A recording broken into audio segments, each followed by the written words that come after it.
It's a pleasure to see you again, your ladyship. And a pleasure to meet you as well, Brigadier General. We were simply in the area, so we thought we might drop by and pay you a visit. It's been quite some time since we last met. I was hoping to take the opportunity to apologize to my master for not staying in touch, but I see that won't be possible. Unfortunately so. I wouldn't have minded setting eyes on the famous Radiant Blade Master. But I suppose I'll have to be content with meeting his daughter. I'm honored, General.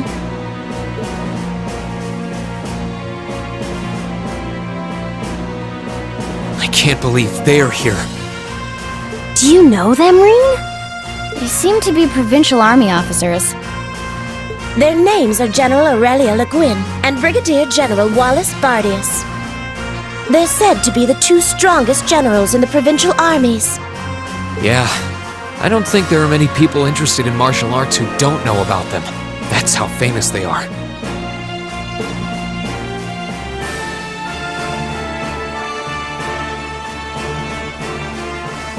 Brigadier General Bardius is otherwise known as the Black Whirlwind. He's known for his unparalleled spearmanship. From what I've heard, he has Nord blood running through him too. Oh, I see. I wonder if that's how he came to be so tall. He seems pretty strong. A number of warriors from Nord were said to have fought with Emperor Dreichels during the War of the Lions. Perhaps he's a descendant of theirs? Yeah, that makes sense. As for the woman with him,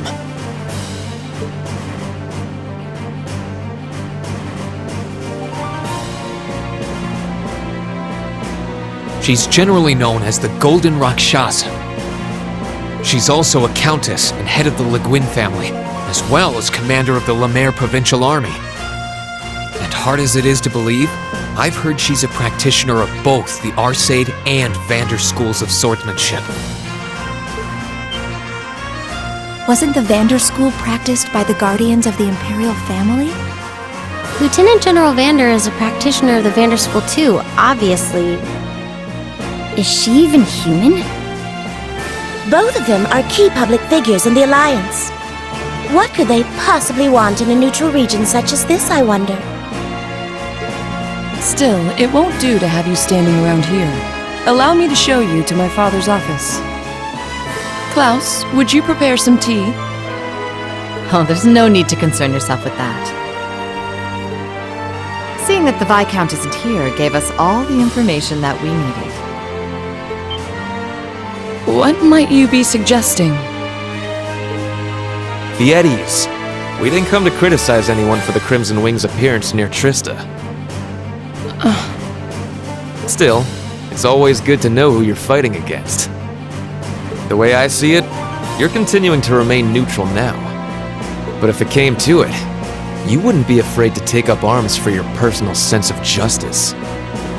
There's no need to be hasty. We have more than enough opponents to be going on with. For now, let's focus on drawing out Craig the Red and One-Eyed Zex. We can't allow Rufus to be the only one making any major achievements. True enough. It would please me so if you were to fight under me one day, too. I believe you have the potential to surpass even me, given sufficient practice. I am honored that you would say so. However, my swordsmanship is inexperienced at best. I wouldn't dare presume to have the potential to surpass anyone at this stage. I would ask that you wait until I can at least best my father in a duel before making that invitation. Then wait I shall. I look forward to the day. With that, I believe it's time we took our leave. Perhaps so. I was hoping you would introduce us to your friends, but they seem to be feeling rather shy.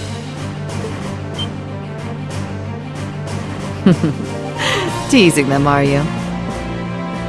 Well, I'm sure we'll have the opportunity one day. I sense great potential within them. As do I. I apologize for being unable to do anything to make your visit more comfortable. Klaus, please escort them. As you wish, milady.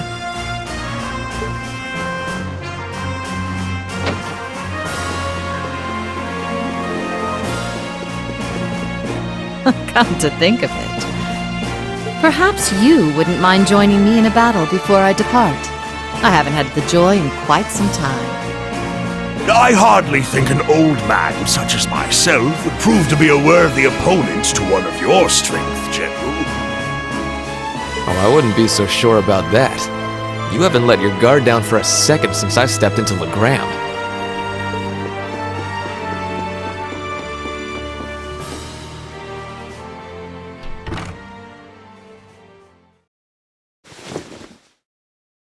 Laura!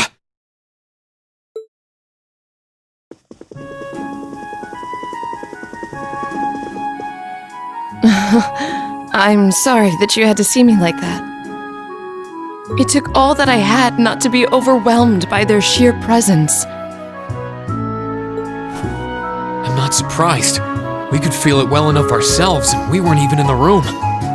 That didn't stop them from noticing us, though. My fur was on end the whole time. They really did seem to be way beyond us in terms of skill. I wonder who'd win between them and Zeno and Leo. This just goes to show how many skilled people the Alliance has among their ranks. With warriors such as them on the field, to say nothing of Lord Rufus Alberea, we can't afford to underestimate them. All very true. Still, that's no reason to give up now. We need to keep pressing on. And on that note, I think it's about time we left ourselves. Let's go and bring back Eusis. And once we've done that, then we can decide what we're going to do and who we're going to be fighting against. Indeed. Then let's start heading to Bereahard.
We didn't go past this point last time, did we? No, but this way leads to Bereahard. We'll need to stay alert the closer we get then.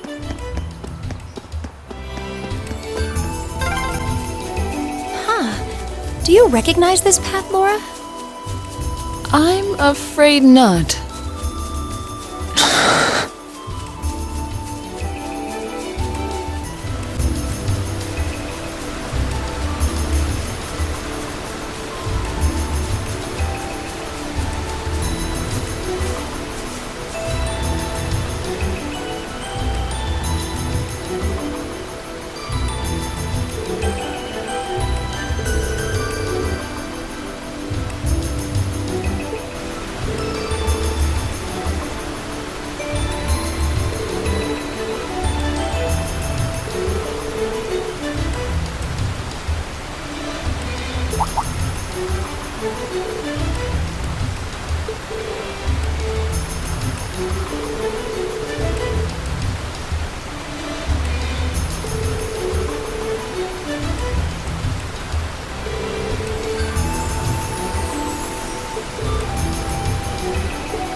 What a peculiar place. Indeed. The water element seems the most strongly present here. Well, if you're gonna walk around, try not to get yourselves killed.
Halt! Are you travelers? You could say that, yes. We came here from the Gram. Would it be possible for us to enter the city? What, on foot? Not every day we see guys like you. Why didn't you just use the train? Much as we would have liked to, the wait for the next one was simply too long. Thanks to the new regulations, there are hardly any trains running anymore. We found it was actually faster to come by foot. Well, if you say so. You can enter, but we're going to need to check if any of you are on our wanted list first. We still have reason to believe that there are people out there plotting against the Noble Alliance. We can't be too careful. Let's see, where's that list?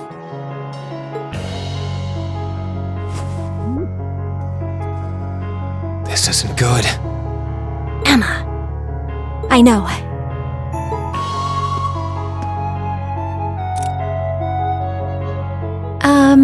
Excuse me. Could I ask you to look into my eyes for a moment, please? Huh? That's an odd request. Hodite sermonem meum.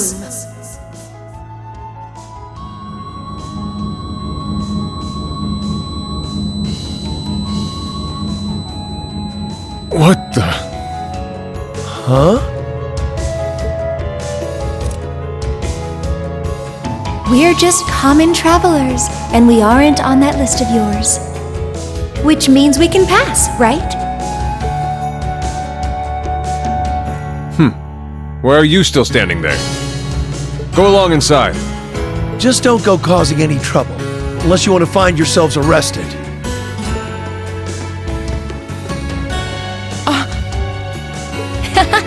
Thank you very much. Shall we be going?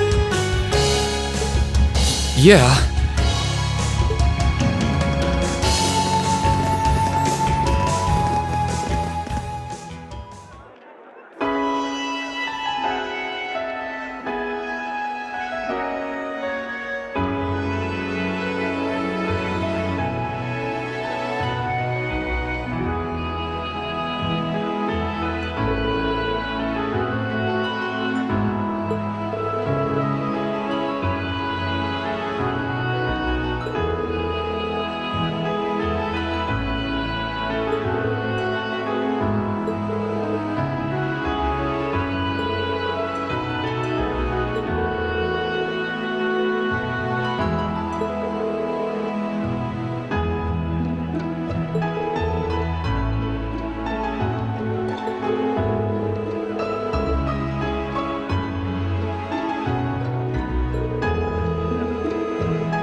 The Noble Alliance's advantage in this war remains overwhelming as always. Rufus has achieved much in his position as Chief of Staff as well. But the fact remains, that fool Cayenne is still the one with the most influence and power. Something must be done about this. But what? How? So that was your line of thinking when you sent those Jaegers to Ymir, was it? You moved to take Princess Alphen into your custody and use her to replace Duke Cayenne as Supreme Commander of the Alliance.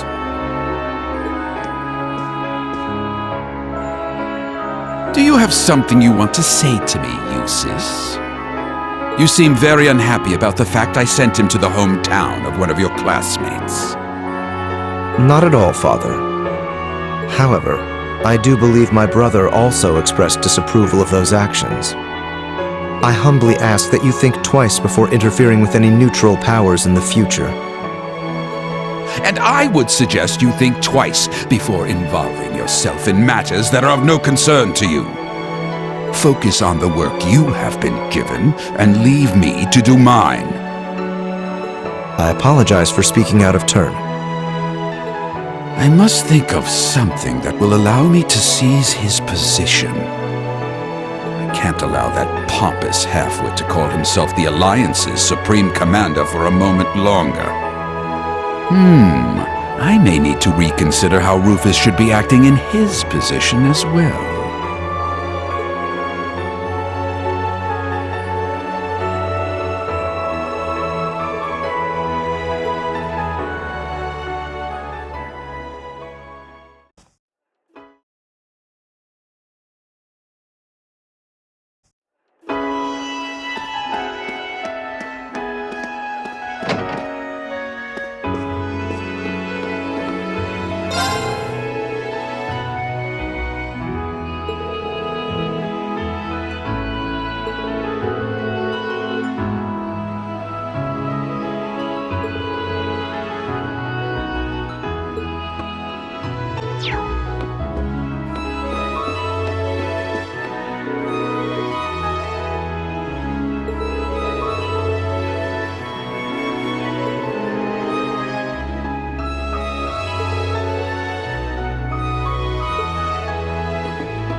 guess this is the hold? It's awfully spacious for one. Oh, isn't this a pleasant surprise? There's a treasure chest here.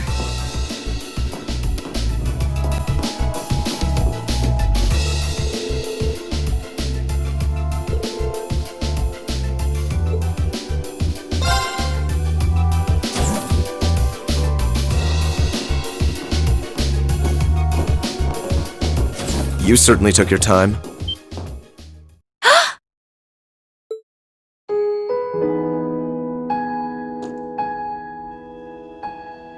Eustace! I suspected it was you.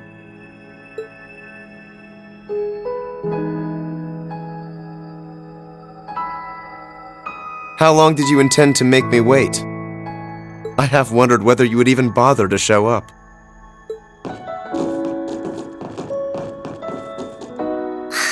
Do you know how much trouble you made us go through to get here? There are eyes everywhere in this city. It would have drawn too much attention for you to come here directly. That was just my way of looking out for you. Perhaps you could try thanking me. At least you're well. That's what matters. It really is great to see you again, Eustace. The same to you.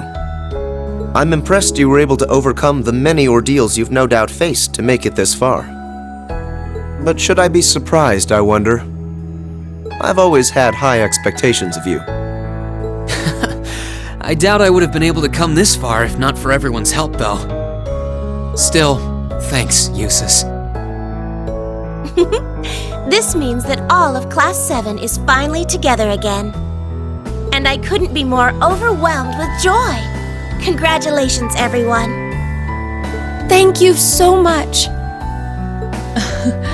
You've been a tremendous part of making this happen. Thank you, Sharon. I haven't the foggiest idea what Sharon is doing here, but I suppose it doesn't matter right now.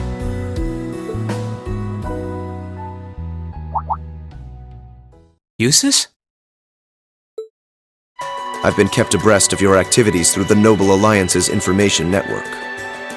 So I'm well aware you've been fighting their forces across the land using that ash-colored knight of yours. As well as the fact that you've chosen not to ally yourselves with the Imperial Army, but instead fight as a third faction. Oh, has word of Valimar been getting around that much? That said, I didn't arrange for us to meet like this just to see one another again. I did so that I could make the difference between our respective positions crystal clear. What do you mean? I see. You have no intention of coming with us, do you? No! This is a joke, right? You surely saw this coming. I'm the son of one of the most influential figures in the Noble Alliance. And as I imagine you're already aware, I've been assisting him and his provincial army in fighting this war. Well, we know, but... Is this what you believe to be your duty as a noble? Meanwhile, my brother is acting as the Alliance Force's Chief of Staff. And as for my father, he was responsible for hiring Jaegers to attack Ymir, which is not only your home, but the home of all the kind-hearted people who welcomed me with open arms earlier in the year.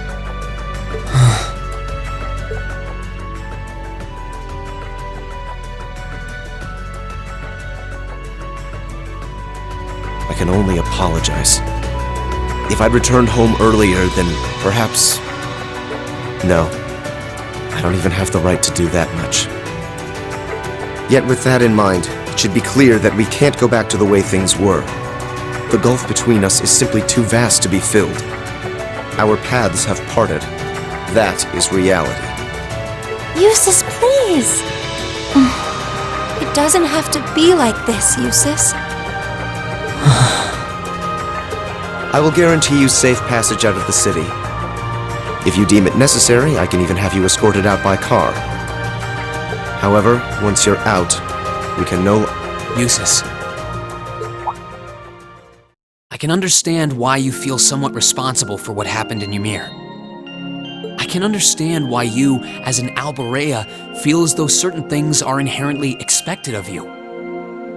Actually, I should probably tell you that Dad woke up the other day. All that's left is for him to get his stamina back now. He'll make a full recovery. That's good news. I would have liked to pay him a visit myself, but with circumstances as they are... Oh, don't worry about it. I'm not telling you that to make you feel guilty. I'm telling you because I don't want that to be your reason for what you're doing. Pardon? What I want to know is what you want to do, and the path you want to take. If you want to help your family because you agree with the ideals of the Noble Alliance, I won't stop you. But if that's not what you want to do, if you're only helping because you feel like you have to for whatever reason, if you're doing it because you feel responsible for what happened to my dad, which, by the way, you aren't, or if you're doing it because as much as you want to come with us, you feel like you don't have the right to, then you're nothing more than a coward who's running away. And I don't believe that's how a real Erebonian noble should act. They should do what they believe is right, and do it with pride. If Dad was here now, he'd say the same thing.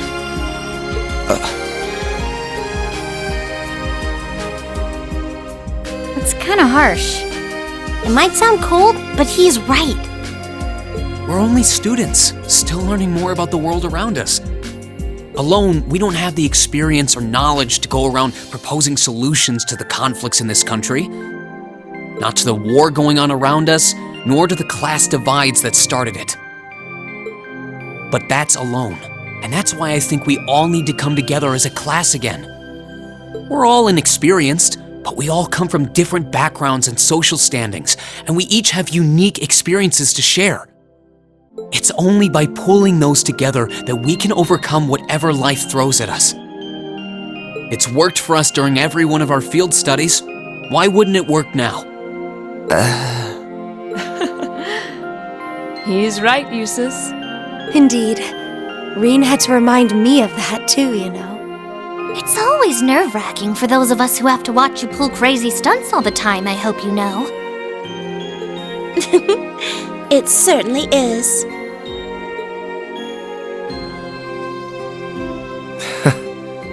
I see my suspicions were dead on. No matter the circumstances, you've always been the one to blow away my hesitations. Then you'll come with us? Still, no matter what you say, I am an Albarea, and as such I have duties and responsibilities to fulfill.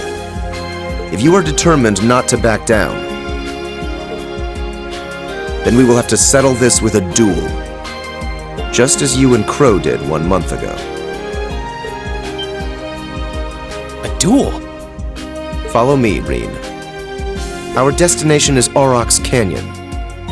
There we shall settle this matter once and for all.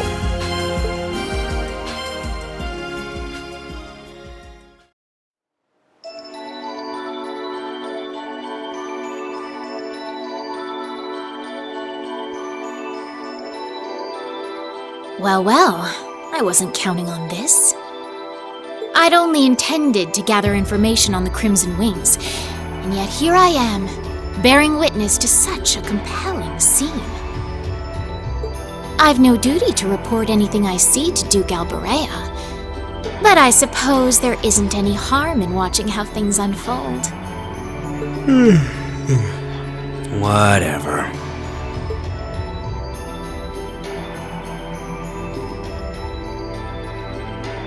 Do what you want, I don't care. I'll just go kill time in town or something. Oh no! Not this time! You're coming with me, and that's that! I'm here to support you, not babysit you! You're the one with a number, not me! Try acting like it! Fine. What a pain.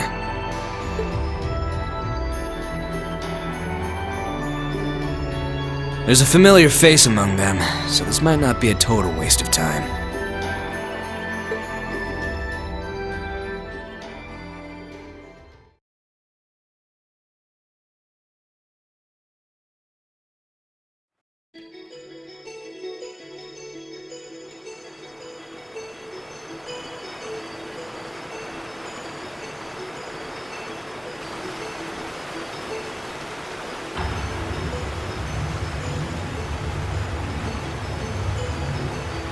Isn't this Angelica's bike? I thought she entrusted it to you after she withdrew, Rean. What in the world is it doing here? I made use of my family's influence to have it brought here from the academy. Since then, it's been left in the hands of a skilled mechanic, so it's been well maintained. You will be riding that for our duel. You mean our duel will be a race between me on this bike and you on that horse? Partially. The finish line will be the plateau where we fought that monster during our field study. Once there, we shall begin a sword fight to determine the victor. Whoever arrives first will therefore have the advantage of more time to prepare. Oh, we did stuff like that back in the Corps too. We called them chase battles. You had to make good use of the terrain to win. That does sound quite similar to what I had in mind. Okay, I understand what we're going to do. So if I win, you're coming with us, right? You're not backing out?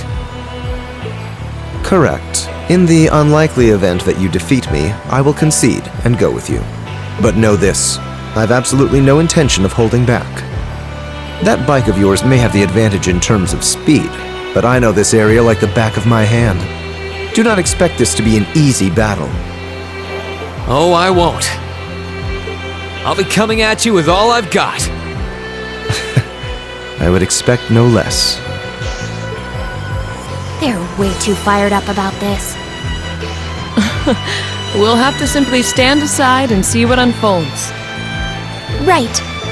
We'll go and take up places along the course to watch. In that case, I will signal when to begin. Rest assured, I wouldn't dream of giving either party an unfair advantage. That works for me. How about you, Eustace? Very well. Let's begin.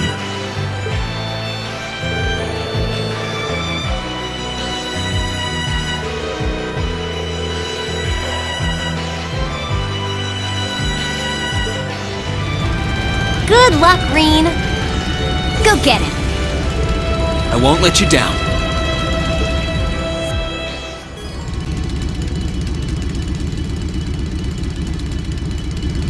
I'm ready, Eustace.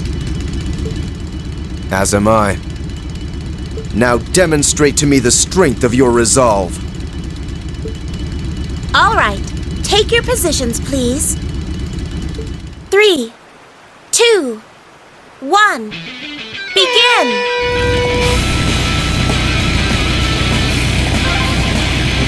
Hang in there, Rean!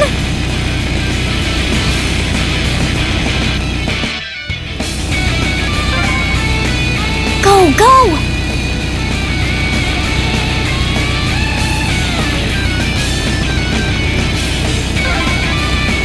Take a left here. Use this path here. Everyone's really into this.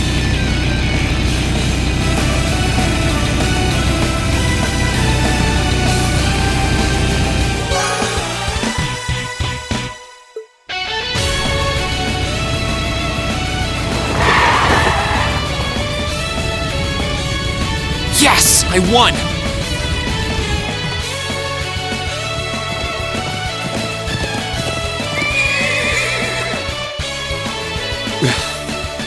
Your performance was admirable, I'll admit. The advantage is mine, Eustace. Let's settle this once and for all.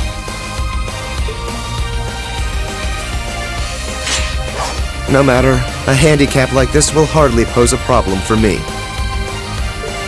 Come at me, Rean! Let's do this!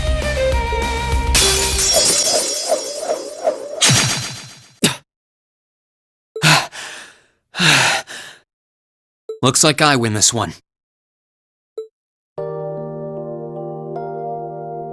I should have expected no less. It's hard to believe how much your swordsmanship has improved in such a short period of time. Don't sell yourself short, Eustace. If I'd held back even a little, I'd be the one kneeling on the ground right now. Your skills really shone through, both in the race and our duel. I can't pretend to have held back either. The victory is well and truly yours, Rean. Rean! Eustace! Are you both all right?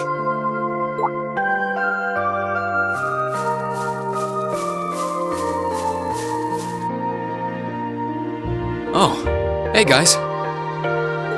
You're already finished? Looks like we've got a winner. The verdict should be plainly obvious. Yeah, I managed to scrape through. It was pretty close, though. Was it? Does that mean you'll come back with us? I fought with all my might. I performed to the very best of my abilities, holding nothing back. And even then, I couldn't compare to your strength and resolve. With that, I have no more reservations. The path I should take is the same as yours. About time.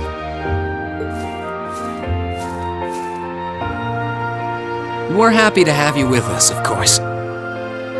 We'll find the answers we seek together. And together, we'll bring Crow back too. You can count on me. Starting today, I am a member of Class VII once again. I'll show my father and brother just how I believe one bearing the name Albarea should live.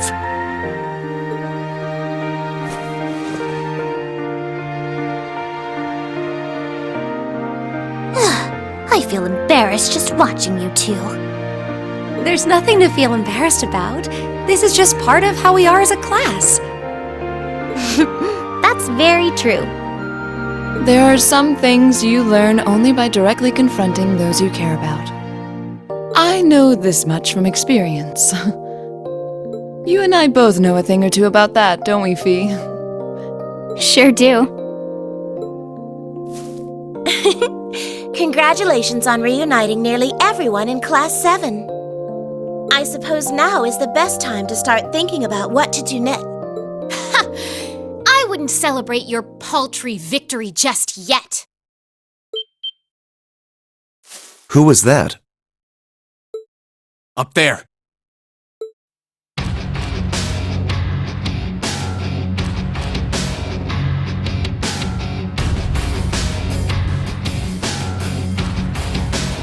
Who are they? One of them is wearing armor. Oh dear.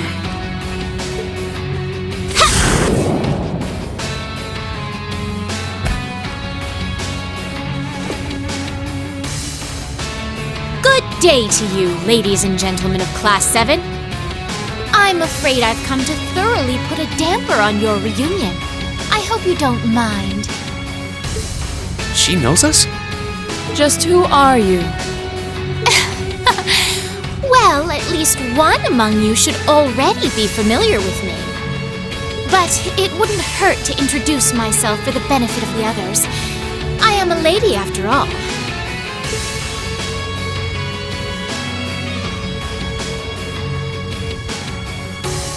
My name is Duvalie. I'm the head knight of the Stahlritter, an esteemed group led by Ouroboros' 7th Anguis in all her glory. And it is by her order that I have come here today. You're with Ouroboros? So the Steel Maiden sent you, did she? Looks like our luck just ran out. Might I ask if the Stahlritter is somehow related to the Eisenritter? The name is eerily similar. Even their only difference in name is related, with iron and steel being two metals. Oh, you're the Arseid, aren't you? Are you curious? I'll bet you are. Well, I'm not going to tell you. Pardon? Does it bug you? Does it? Your curiosity is going to build and eat away at you until you can't even sleep at night. Sucks to be you! Is she really with Ouroboros? I'm not quite that curious. I wouldn't want to pressure you into discussing something you aren't comfortable sharing. Hold on a minute. There's no point in pretending you don't care. I know full well you do. She doesn't act like it, but there's no doubting she's extremely powerful. Indeed, she may not be an enforcer, but not for lack of skill. Although the power of the man beside her is even more frightening. Leaving that aside for the moment, I've already introduced myself. It's only proper for you to do... Ugh! Why are you still up there? Get down here right this instant! What do you need me for? You can handle them just fine yourself. Oh, for goodness sake! You're supposed to be number 1! Would it kill you to even put the tiniest bit of effort into your job? Number 1? Then he's an enforcer just like Sharon and Phantom Thief B. Indeed, I happen to be number 9. An enforcer's number is not in any way indicative of their combat prowess. But by coincidence, his may actually be so. He's easily among the strongest in Ouroboros. Perhaps even the strongest. Never tried fighting steel to see which one of us gets the top spot, though. That race before was kind of fun to watch, so let's see what you got.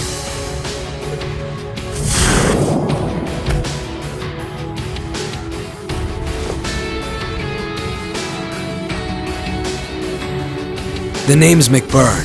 Some call me the Almighty Conflagration. And talk is cheap. I hate conversations that just drag on and on. So let's skip to the good part, okay?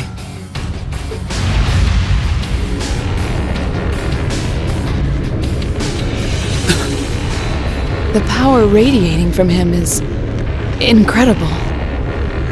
What are those flames?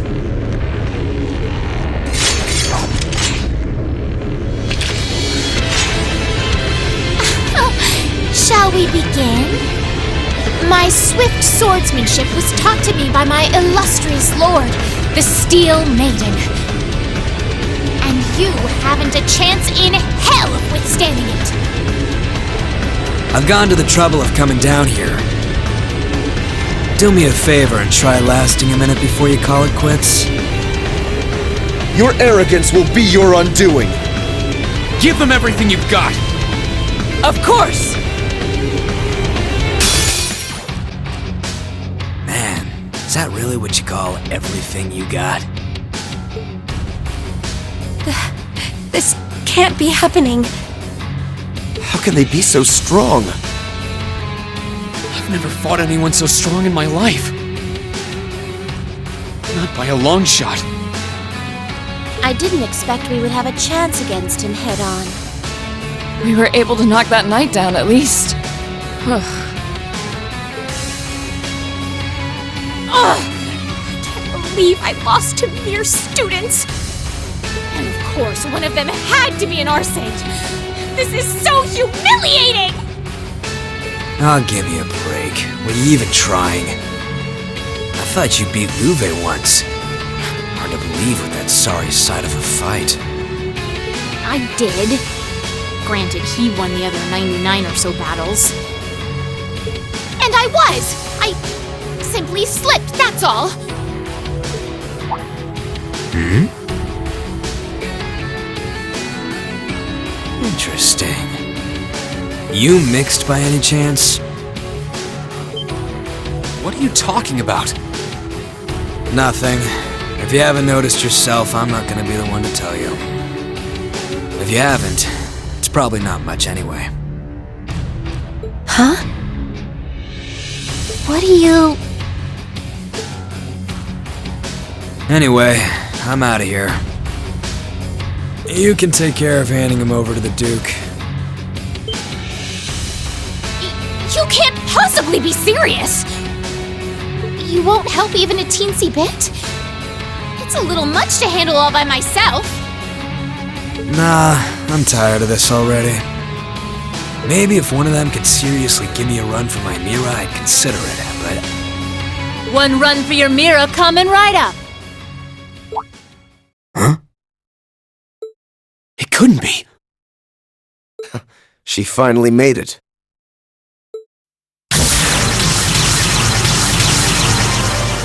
Huh? Where did that come from?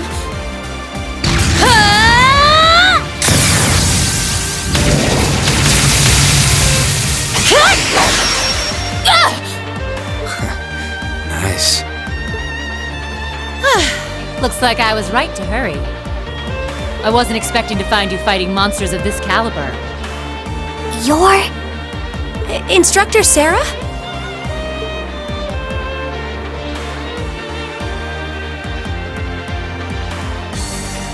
Sorry for the wait. But don't you worry your pretty little heads none. Now that I'm here, I won't let them lay a finger on you. How could I call myself your homeroom teacher if I did? Thanks. You're the Purple Lightning, aren't you? Huh. Hey, I've heard of you. What's Sarah doing here? We aren't dreaming, are we? Was this your doing, Eustace? I used a secret channel to contact her. She was to be our insurance if things took a turn for the worse. Really? I'm delighted to see that you're well, Lady Sarah. Thanks, I guess. Still, looks like you've been fighting some of your old pals for the sake of my kids. And I can give credit where it's due. Thanks.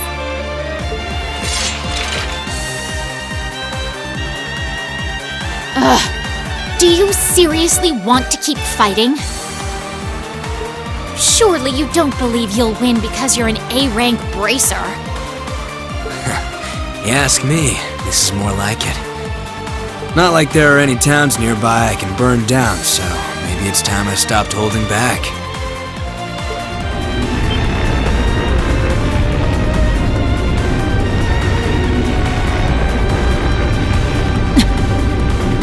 Stay away from him. Those are just like... Hold on a moment!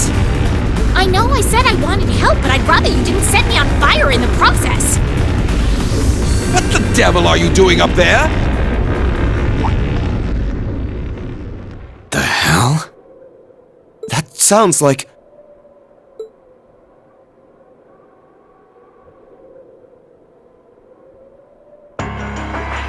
Isn't that Duke Alberea? Father? Or no? Lord Eustace. Eustace, what is the meaning of this? You dare to leave a letter like that and simply disappear? Have you gone mad? Letter? Hey, Duke, you mind staying out of this? I was getting all fired up there before you came and ruined everything. Silence! This has nothing to do with you. I will not stand for behavior like this, Eustace. You will do as I say.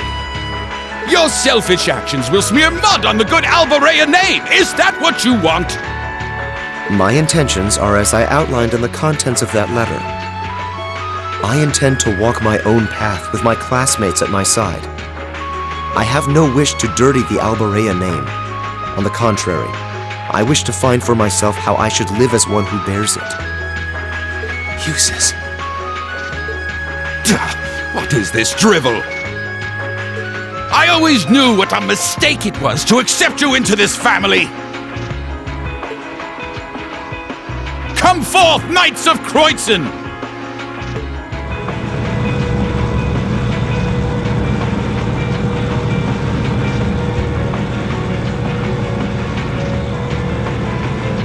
Oh boy, here comes trouble.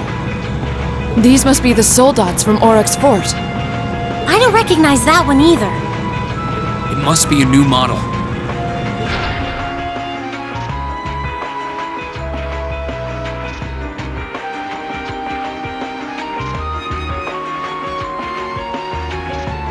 Yeah, they're There goes any interest I had left. Have a blast. See ya. Must you always be so indifferent?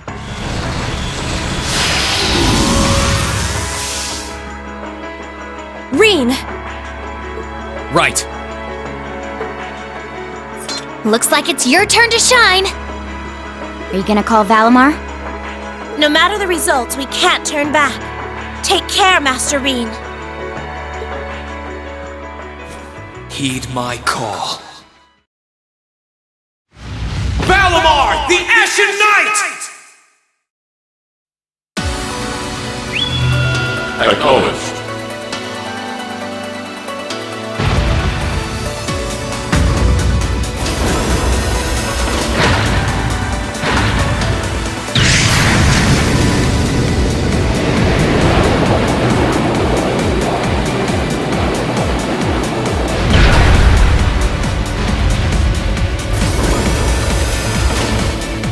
An ash-colored knight?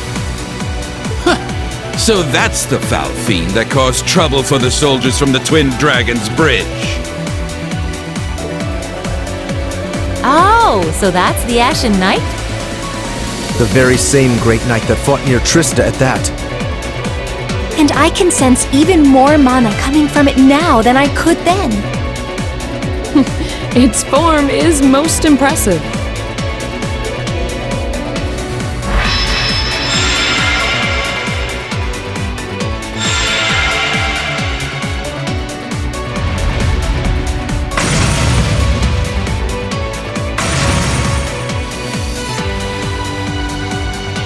Go forth, my knights! With them in our custody, the top spot in the Alliance is as good as mine. Show them the terrifying strength of the newest addition to our army! Yes, Your Grace.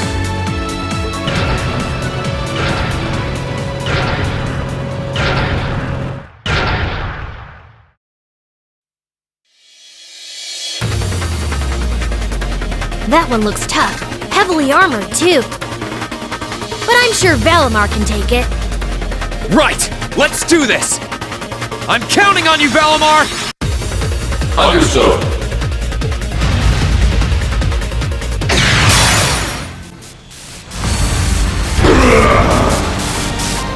This can't be happening. How can our new soldat be defeated? Damn you.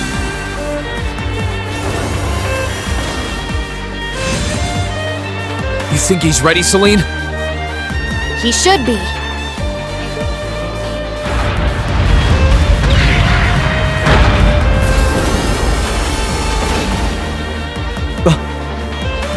Rean!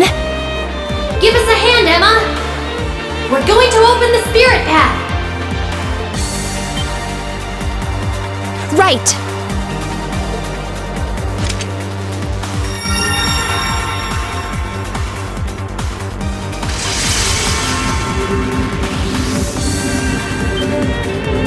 A transportation spell? Time to make our escape. Wait! Eustace! You can't leave like this! I won't allow it!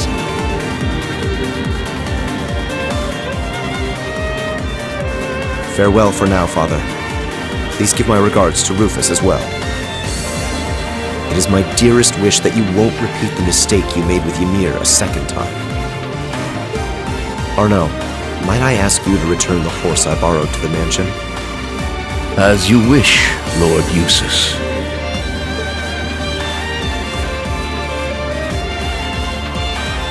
Wait! Wait, I say! That is an order, Eustace!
Welcome home, Rean. I see you were able to find the rest of your classmates. Yeah, this is everyone. It sure wasn't easy. I'm just glad we made it back in one piece. The last part was definitely the biggest pain. Indeed. Regardless, we wouldn't have been able to make it here if not for you all coming to find us. Thank you. And naturally, that goes for you too, Celine. Yeah, whatever. It's great to see you guys again. The winds must have been on your side. It sounds like there was some trouble along the way, but you came back, and that's all that matters. I can't say I'm surprised to find you're in good health, though. Ill weeds grow apace, after all. I could say the same about you. Given how useless you are at anything you can't learn from a book, part of me expected we would next meet with you behind bars. Again.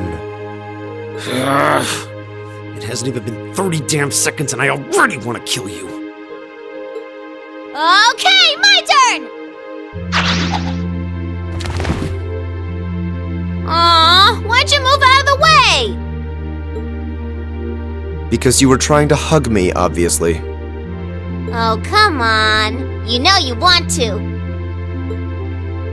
While I'd expected you to come back with your classmates, I didn't think you'd come back with Sarah, too. Not that anything had ever happened to you, of all people. Thanks, I guess.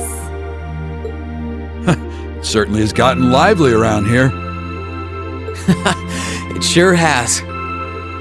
You're looking a lot better, Dad.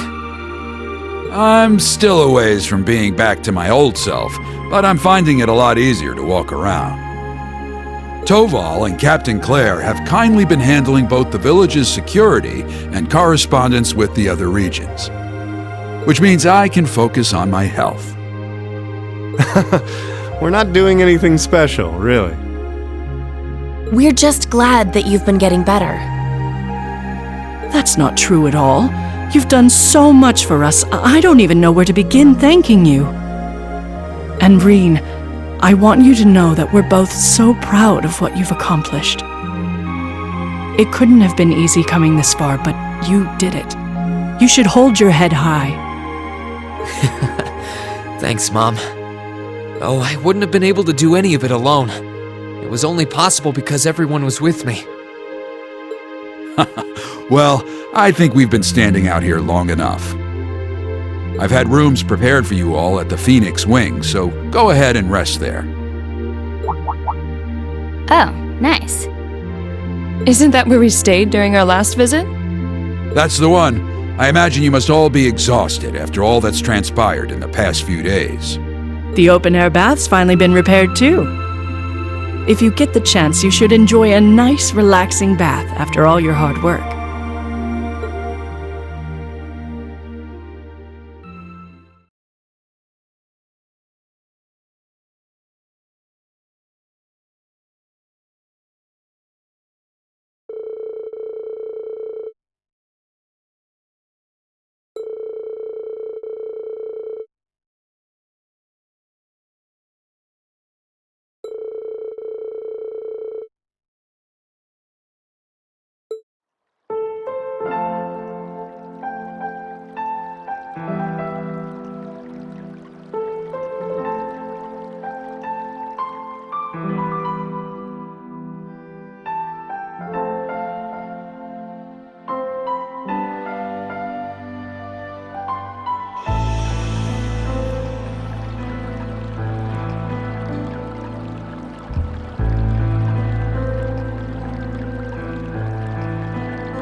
Rean?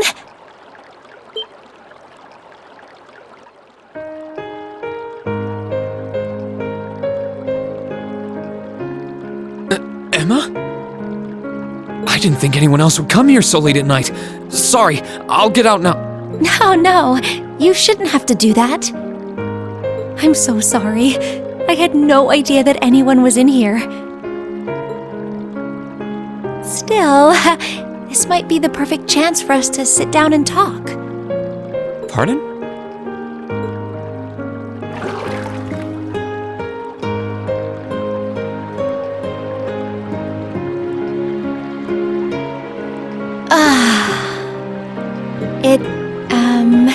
It feels wonderful to bathe here during the winter. I love the feeling of warmth coursing through your entire body while relaxing. Yeah, I couldn't agree more. It's my favorite time of the year to relax in the springs, too. But never mind that. Are you sure you're comfortable with both of us being here, Emma? It's pretty late, and with the two of us, it's kind of, I see what you mean. Still, I'm modestly covered, so I don't think it's too much of a problem. I'd appreciate it if you didn't stare at me so much, however. Although, I can't blame you too much. I'm the one who decided to come in to begin with. I wasn't doing it on purpose. Sorry. Anyway, you said you wanted to talk, right? Was it about anything in particular? Yes, as it so happens. I wanted to thank you, Rean. Thank me? Thank me for what? I don't feel like I've done anything that warrants being thanked. Well, everything, I suppose. I wanted to thank you for surviving all this time so that we could meet again. And I wanted to thank you for coming all the way to the Gram to get us. Crow may not be with us, but you're the reason the rest of us are together again. I think that's a bit of a stretch. Besides, it was only because of you guys that I was able to do anything at all. Oh, that's so sweet of you to say. Everyone contributed something in some way. However, I believe Class VII can only be what it is with you at its center. We all believed you would get back on your feet and fight, and it's because you pulled through that we made it this far. I feel that way, and I know everyone else does too. So, thank you, Rean.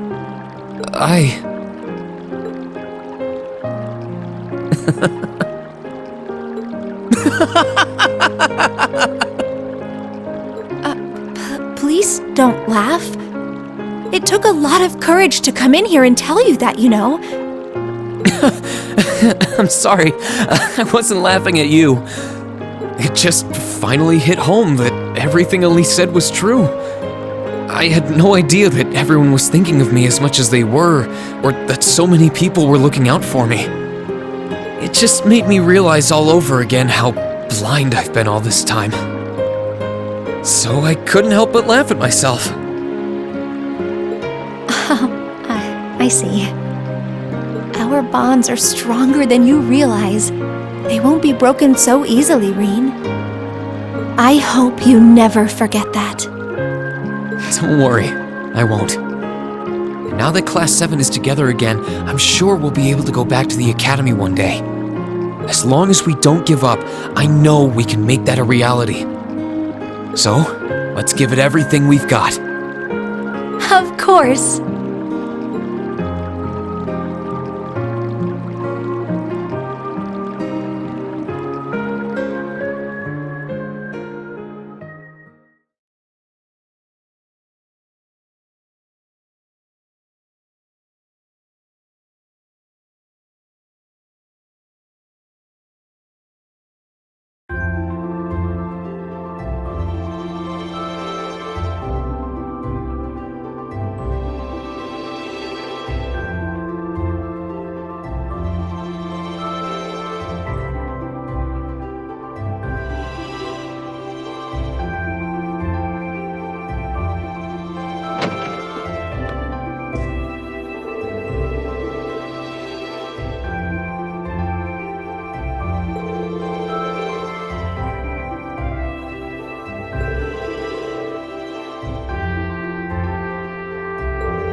Did it!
Oh, you went up a rank. Here's a little something from the guild.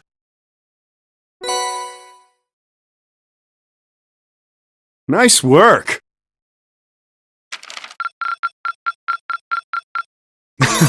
You should be proud of yourself.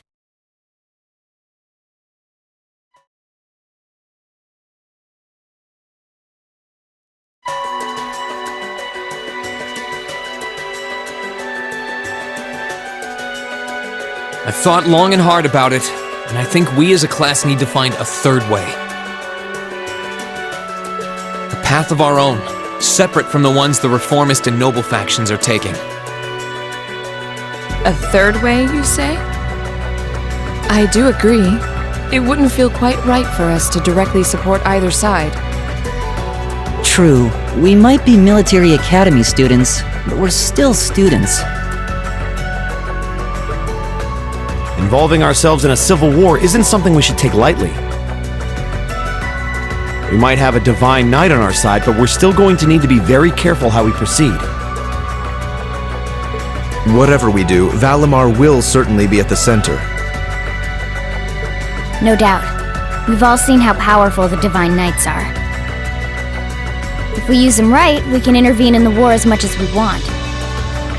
They're quite literally beings of legend. However, his potential influence on the war is all the more reason why he will need to be used cautiously.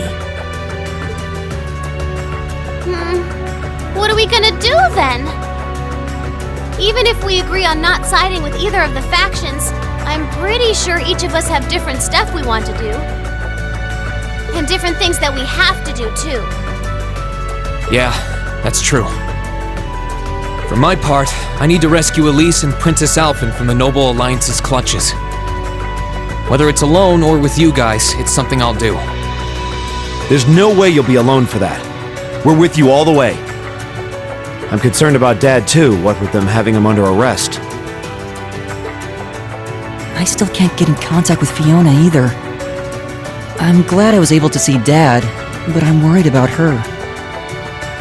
For me, I'm worried about Ruhr as a whole. It's a huge relief to see you're alright, Sharon, but Mother's still unaccounted for. I'm sorry I can't do more to comfort you, my lady. And I have no idea where Father's been for the past month. I'm certain he must be well, but all the same. We're all worried about our families, I see. Hopefully, we can find some information on all of them before the fighting gets any more fierce. I'm certainly not worried about the safety of mine. Although, suffice it to say, if we choose to intervene in the war, conflict with them is all but inevitable. That goes for Zeno and Leo, too. They've been hired by the Noble Alliance, so I'd say it's likely we'll run into them in the future. Plus, Emma and I still need to talk to Vida. To see what exactly she's trying to do. To figure out what's so important to her that she was willing to break a taboo to do it. That's true. Whatever you decide to do, you'll have my full support. Just as the warriors of Nord did 250 years ago, I'm determined to fight to protect my second homeland and those who live within it. Oh, same! We can do this! I can back him up, right, Claire? How could I say no? I have my own duties to take care of as part of the Railway Military Police, but I fully intend to support all of you with everything I have. I'm thinking it's about time I return to helping the guild, actually. But I'll still be in touch with Sarah, so I'm sure I can lend a hand or two anytime you need it. Naturally, I'd be overjoyed to continue serving as your dormitory's caretaker. I'm your instructor, so you're stuck with me to the very end. Whatever you choose to do, you'll have my support. You're going to need to decide on a more specific course of action, though. Resolving to find a third way is a start, but only a start. It also leaves plenty of questions that need to be answered on top of it all. Well, then how about this? Let's figure out right now whether or not we want to keep using Ymir as our base of operations. so we're clear on this, there's a limit to how many people can use the spirit path at any one time. And with as many people as we have now, I'm not sure how useful it's going to be at this point. And we're limited on how frequently we can use it. Oh, right. But we're also just as limited on where we can go otherwise. We haven't exactly been the most subtle group around. Who's to say we could even operate elsewhere? An astute point. The Noble Alliance will no doubt be even more wary of us than before. In the end, no matter what we decide, we lose. Indeed. Yet we're short on time, so a decision must be made now. There's gotta be something that only we can do. Yeah. I don't know what it is, but I know it exists. And I'm sure that we'll find it. The best thing we can do now is keep talking things out until we find a way. There's no point in rushing into a decision. Well, doesn't this look fun?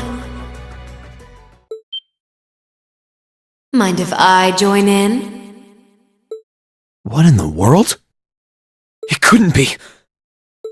Vita!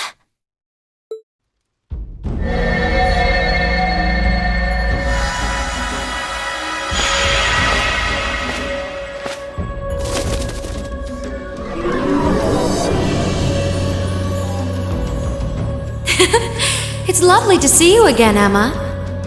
You were finally able to reunite with all of your classmates. I'm happy for you. Really, I am. The goddess was on your side after all, Cut the crap, Vita.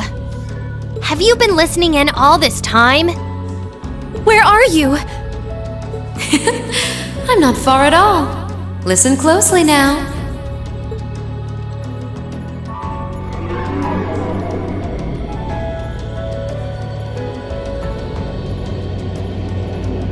That sounds just like... Is that... It's coming from above us!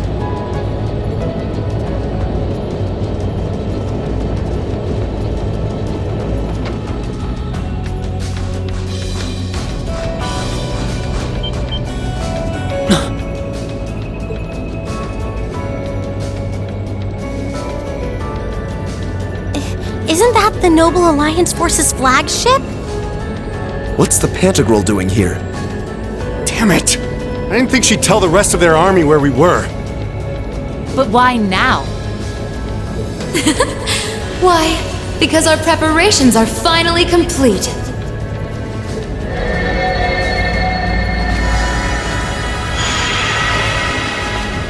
Vita! Vita! You're here!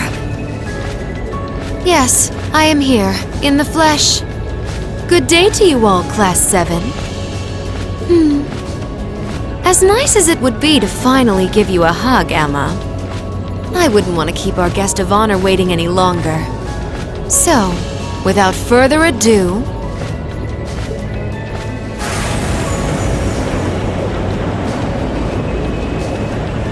It can't be. Isn't that... The Azure Knight. Crow.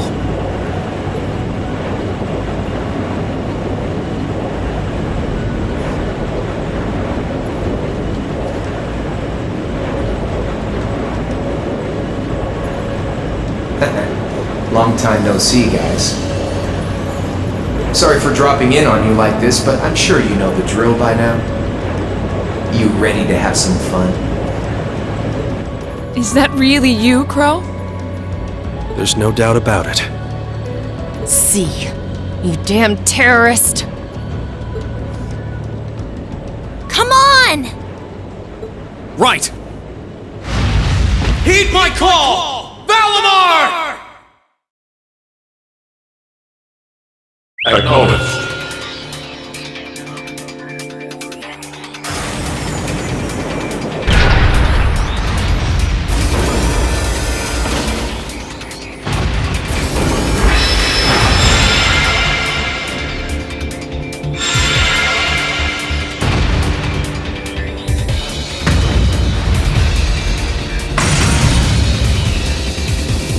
I'm not gonna lose this time!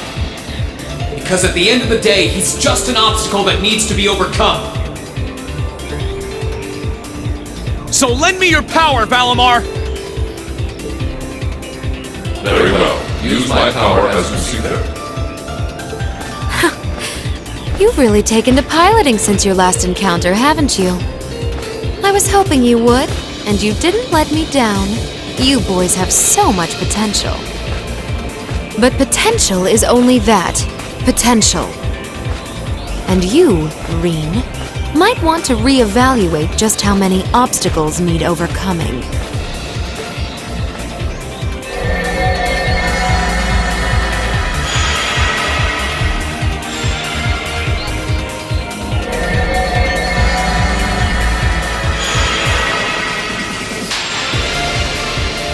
This is bad. Aren't those the Alliance's allies? Long time no see, kiddos. You doing all right, Fee? I see the purple lightning has joined your ranks. Zeno. Leo. Zephyr. And a few members of Ouroboros, too. Guess all the big guys wanted a piece of us today. And look, Sammy's here too! Kindly stop referring to Clown Soleus with that bizarre nickname. Ha ha! Ah, it's such a pleasure to visit this wintry wonderland once again. Oh, it's a pleasure, all right. The time for my long-awaited revenge has finally come. Now you shall pay!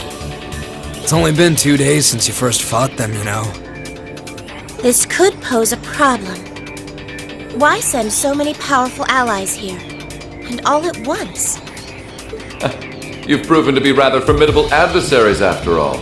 It wouldn't do to underestimate you.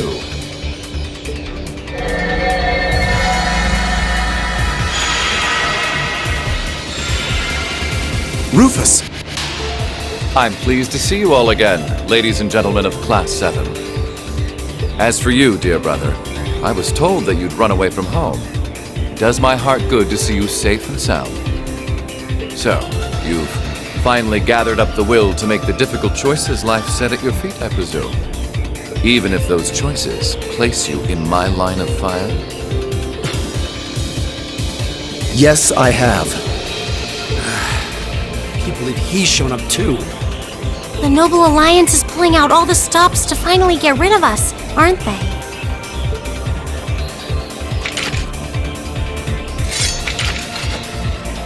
Rean, we'll take care of everything here. You and Valimar have your own battle to fight. Are you sure? We're in for a real brawl out here, but a guy couldn't ask for better opponents. Leave the battle on the ground to us. We've no intention of backing down without a fight. Wait, Sharon! I know they're all strong, but still. Well, what do you say we get started? Here he comes!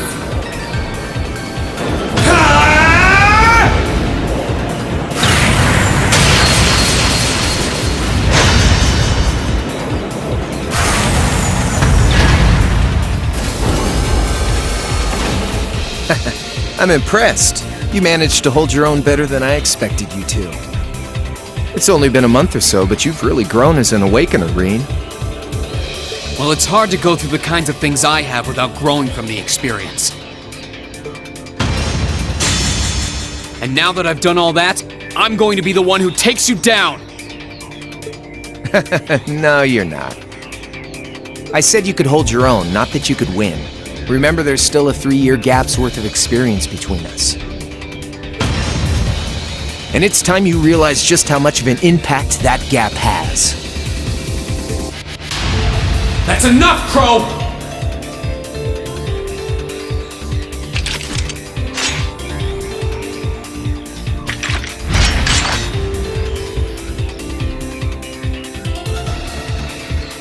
Do they really stand a chance?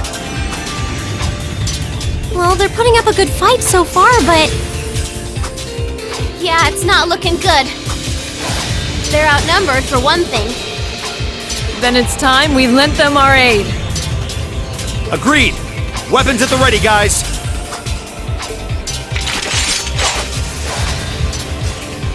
Always in a rush, aren't you? Stay right where you are. I'll serve as your opponent today. You will? Trying to stop us from joining in?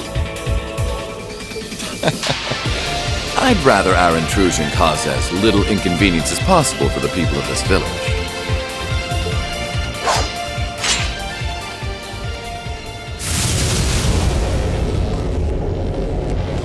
I'll let you make the first move. It's been quite some time since I last instructed you in fencing, Eustace. I look forward to seeing how you've improved. Wow. His guard's perfect. Stay alert. Rufus is a master of court fencing. We'll need to put all we have into this battle to even stand a chance against him. I would have it no other way.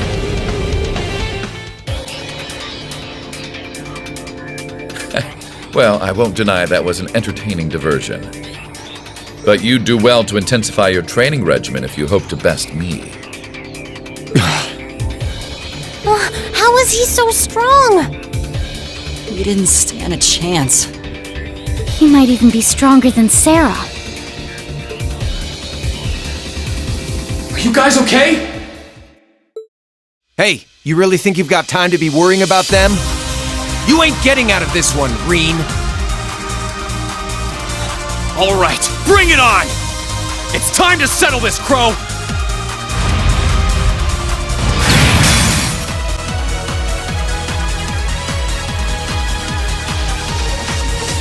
Settled enough for you? Didn't even bother to use that trump card of yours. He wasn't even trying last time, then was he?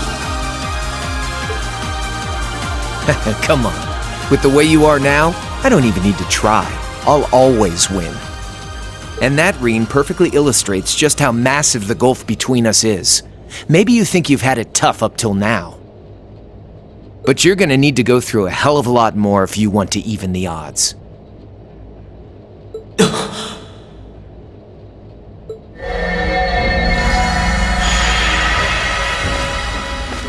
I see the battle here has come to an end. Oh, hey, Via. I can't help but feel a little bummed that everything went exactly as I thought it would. Still, it just goes to show how much faith I have in your skills, my sweet Azure Chevalier. Funny, I don't recall ever becoming yours. How's everything up top? I think it's only a matter of time before the battle is decided. But we've caused enough trouble for the people of Ymir already. It's about time we brought this to a close.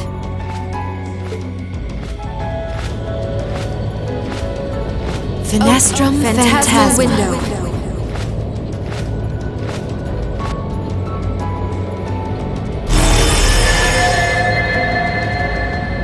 My apologies for not coming down to speak with you in person, ladies and gentlemen of Thor's Military Academy. You know who I am, of course, but I am Duke Cayenne, ruler of the Lemaire province and supreme leader of the Noble Alliance. Duke Cayenne? So even the big guy himself is here. I must say, what a curious group we have here. I'd heard as much, but allow me to extend my most heartfelt congratulations. My expectations have thoroughly been exceeded. When I saw young Eustace and Laura in Legram earlier this year, I could never have imagined this is how we would next meet. Oh, I'm sure your parents must have warned you against wandering off with such disreputable individuals on a number of occasions. But I suppose every child thinks that they alone know what is best for themselves. Duke Albarea was simply livid about what happened. But it can't hurt to learn more about the outside world, Every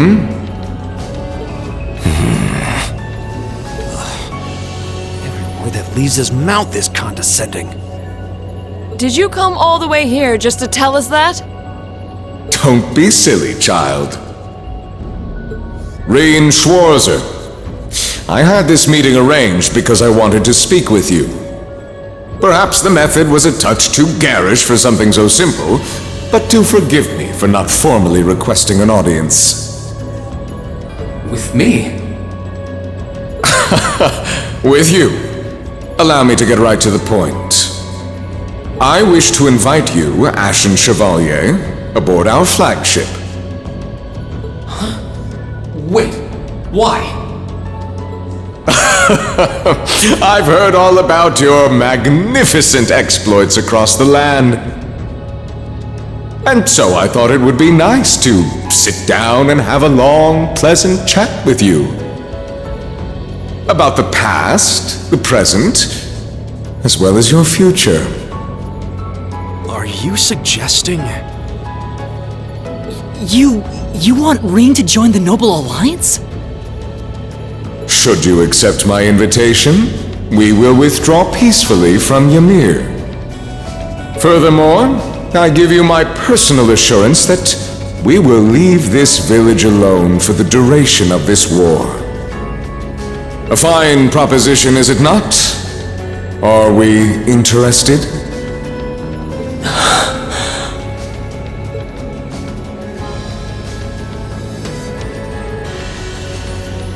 Very well. Allow me to accept your invitation. Don't be an idiot! This is clearly a trap! They wouldn't come all the way out here and take you into their flagship if it weren't! I appreciate your concern. But trap or not, this might be a good chance for us, too. I think I'd regret it if I let it pass. Valimar, transport Celine back outside. Are you certain? Now hold it right there! Don't worry about me. The odds were against all of us getting back together, but we did it. And I'm sure we can do it again, too. So just wait with Emma for now. I'll be back before you know it. Valimar, if you would. Very well. But wait!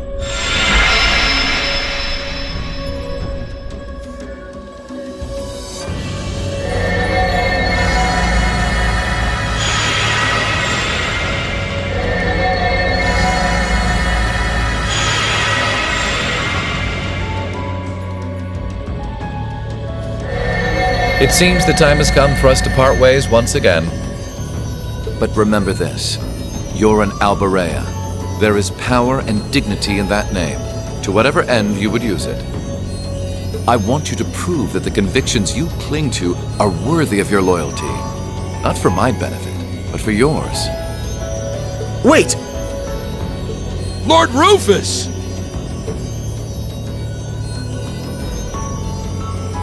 Well met, Lord Schwarzer. It's a pleasure to see you again. Allow me to extend my apologies for the harm my father visited upon this town and its people. Never mind that. What do you intend to do with my son? And what is a promising young man like yourself? We're simply going to borrow young Rean for a short while. There's nothing to worry about. I'm a busy man these days, though, so for now, I bid you adieu.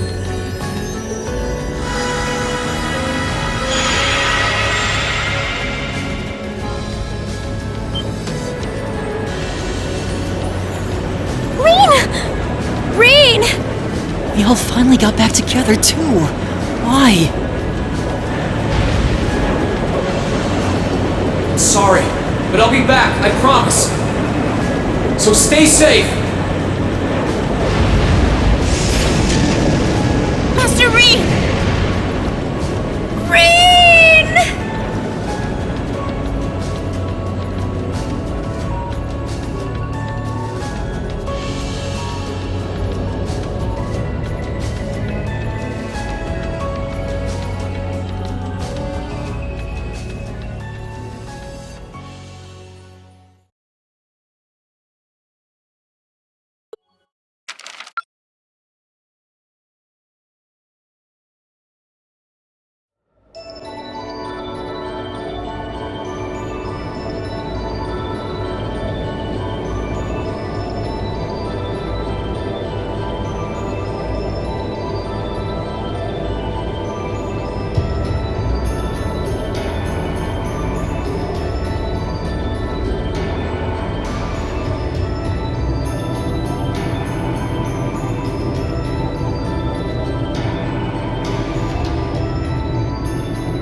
So this is what Duke Cayenne looks like from up close. It's hard to believe that I've ended up in the same room as the leader of the Noble Alliance. Although, I guess we did meet back in Legram before the war broke out. Rean Schwarzer. Truth be told, we don't want this war to drag on any more than you do. Really? We only acted as we did due in part to our dearly departed Chancellor's behavior being far too unreasonable to justify turning a blind eye. He garnered the trust of His Majesty, and in turn misused that trust. He flagrantly disregarded this nation's beloved culture and traditions, treating Erebonia as if it were his own personal property. Surely you too noticed this. Well, I can't say I disagree. We did hear story after story during our field studies about how aggressive his policies were. About the way he didn't care how many enemies he made as a result, creating terrorist groups like the Imperial Liberation Front.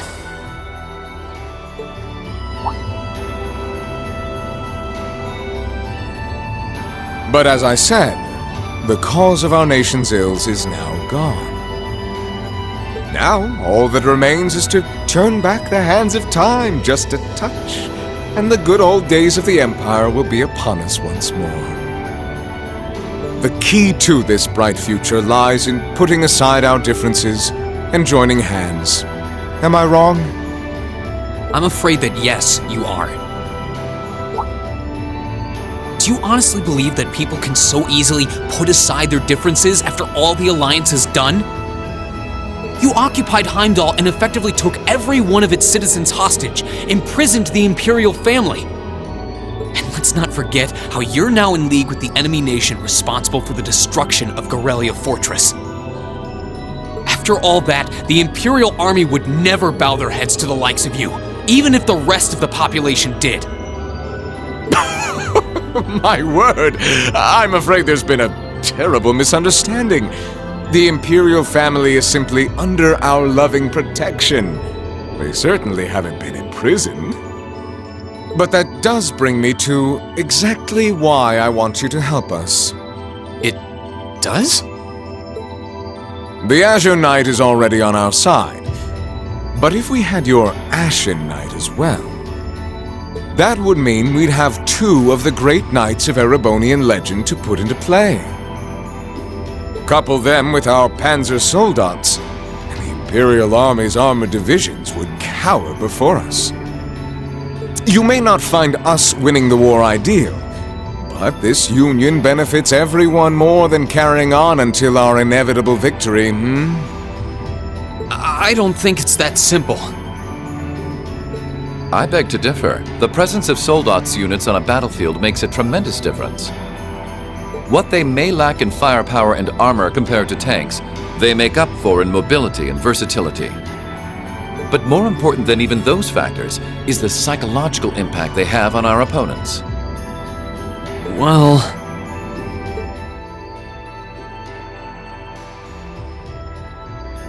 We're only human. As such, we are as captivated as we are terrified of giant beings bearing human form. And if that holds true even for mass-produced soldats made with modern technology, it will be all the more true for the divine knights of legend you and Crow possess. Can't argue with that logic.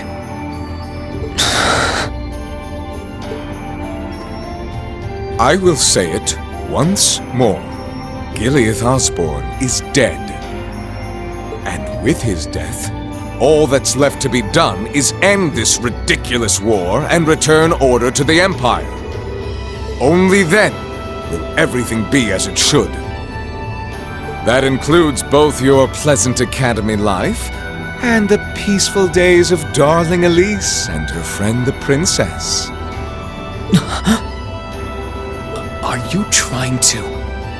Whatever you ultimately decide, their safety is guaranteed. I would ask that you promise him this, if nothing else, Your Grace. But of course, I'm not a monster. Rufus, We may stand on opposite sides of this conflict, but I still sit on Thor's board of directors. And in that capacity, I suggest you consider carefully the choice before you. After all, every soldier must decide for himself whether a cause is worth fighting, perhaps even dying for. I look forward to hearing your answer.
All that's left to be done is end this ridiculous war and return order to the Empire. Only then will everything be as it should.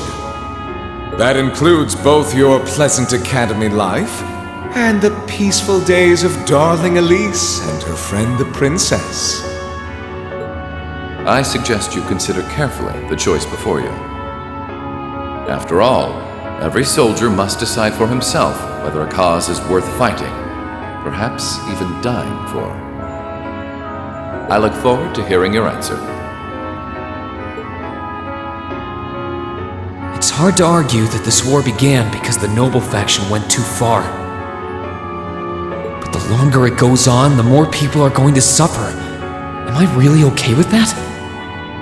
If I join them, I could reduce the number of victims, be friends with Crow again, free Elise and Princess Elfin? No, this isn't that simple. Think, Rean, think! I was able to reunite with the others, but Elise and Princess Elfin are still in the Alliance's custody. What's the best thing I can do? This isn't just about me. What do all of us want to do? Keep racking your brain like that and smoke will start coming out of your ears.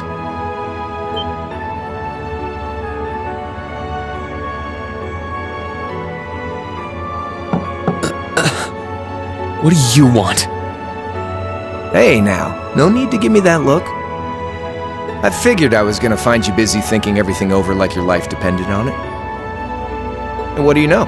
I was right. How about you mind your own damn business? And don't you have better things to do with your time? I figured the glorious Azure Chevalier would be far too busy with the war to be hanging out around here. It's tough being popular. If you joined us, I could get away with doing half the work I am now. So come on, stop freaking out about it so much and make a choice.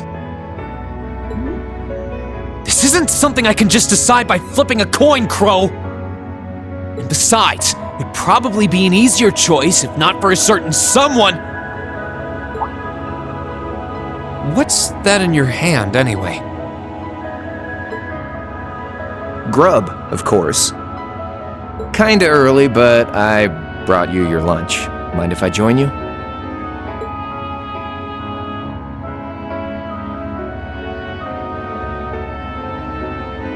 Hamburgers, fries, and onion rings, huh?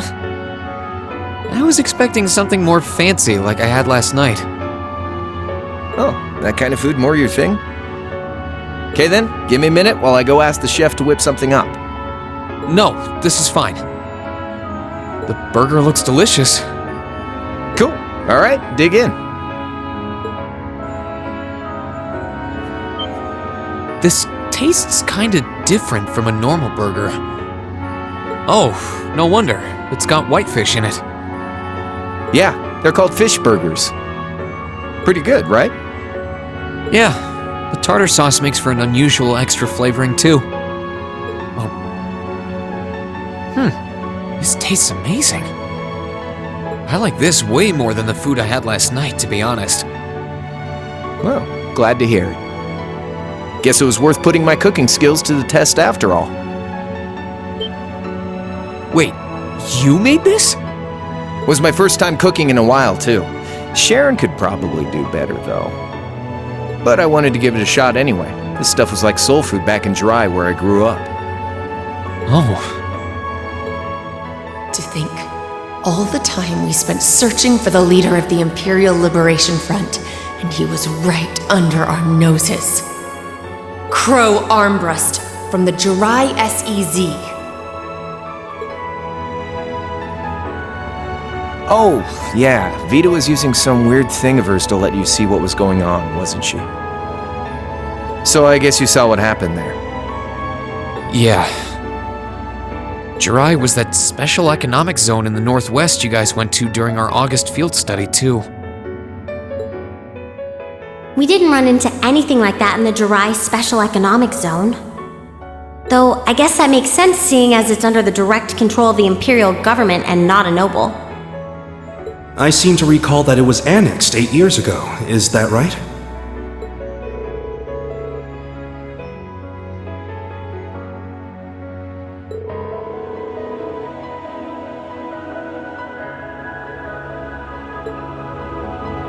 So you ended up going back to your old hometown then? Yeah, by pure coincidence. It's changed a lot since I was last there, so it was kind of surreal being back again. But it was nostalgic in its own way, too. It's been bugging me for a long time now. What could have made you want to join a group of terrorists like the Imperial Liberation Front? What was it that made you hate Chancellor Osborne that much? Enough to take his life? Oh. Tell me, Crow, please. I want to know what it was that made you who you are now. What kind of place Jirai was, how you lived there, and what you were doing before you entered the academy and met Toa, Angelica, and George. Where's the fun in prying into a guy's past? Save all that talk for your number one in class. Who's the lucky girl anyway? Elisa? Laura? Emma? Fee? And don't tell me it's Milliam, because, you know, I'm serious, Crow. I really want to know. Think of telling me your past as paying off the interest you owe in that 50 Mira. Because until I know, until we know, we won't be able to move forward. You're really serious.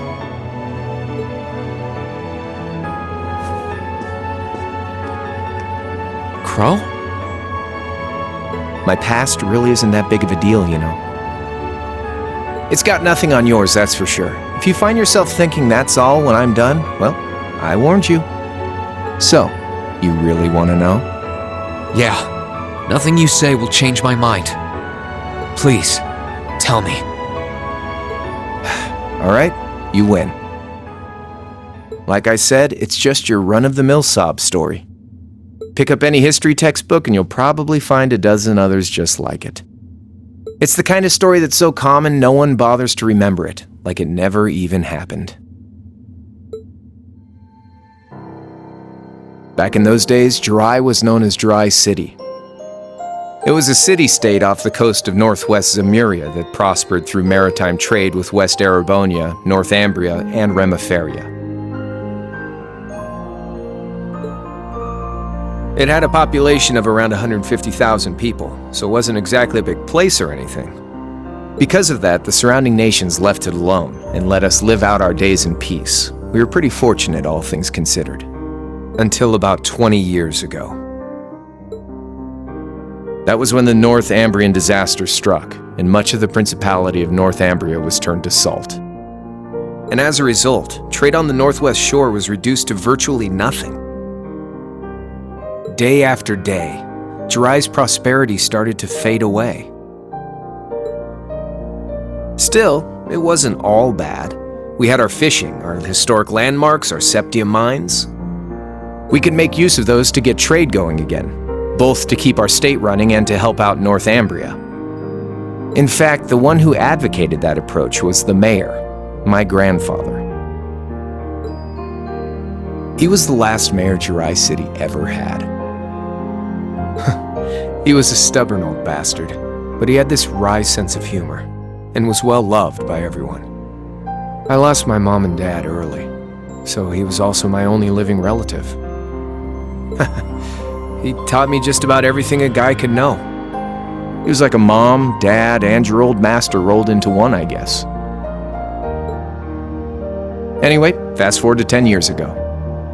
Out of nowhere, we received this proposal from the Erebonian government. They said they wanted to extend a railway line from Heimdall all the way to Jiraiya. We relied on the sea for trade before, but there wasn't any reason to believe we couldn't benefit from being connected to Heimdall by rail. The proposal drew overwhelming support from the city's council, and as a result, my grandfather was forced to accept. Within a year, the city had all of its old life back and then some. The streets were more bustling than ever. But keep in mind, this was the result of huge amounts of imperial capital flowing into the city.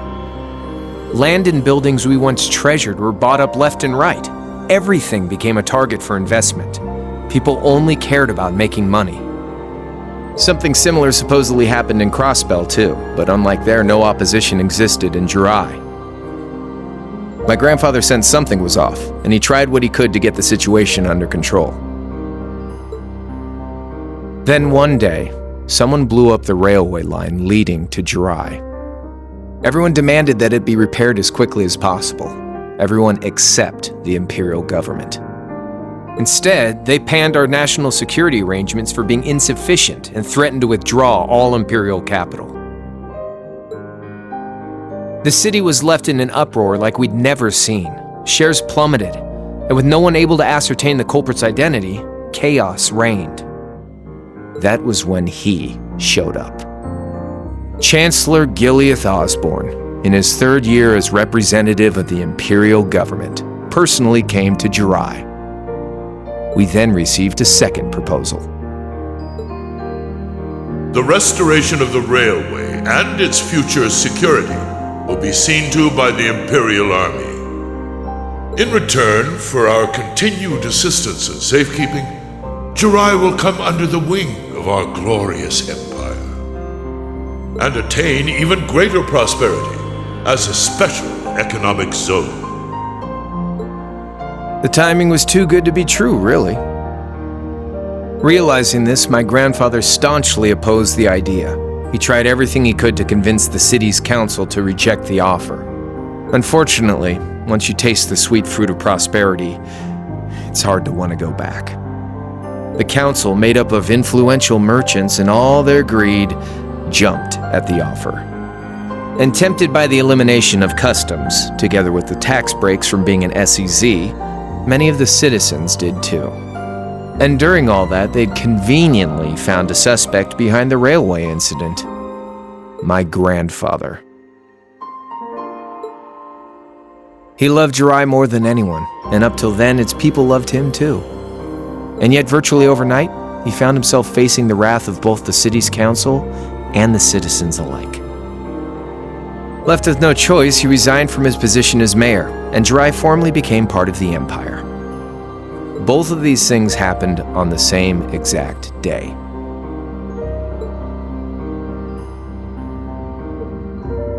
That was 8 years ago. Naturally, everyone knew my grandfather wasn't the one who did it. They knew who was really responsible. They just turned a blind eye to the truth. See? I warned you. Just your run-of-the-mill sob story. I don't know what to say, Crow. What happened to him after that? Your grandfather? One day, he just up and died. Once he resigned, the whole affair with the railway getting blown up was all but forgotten. He lived comfortably in retirement for about half a year, fell ill, and that was that. He just lost the will to go on, I guess.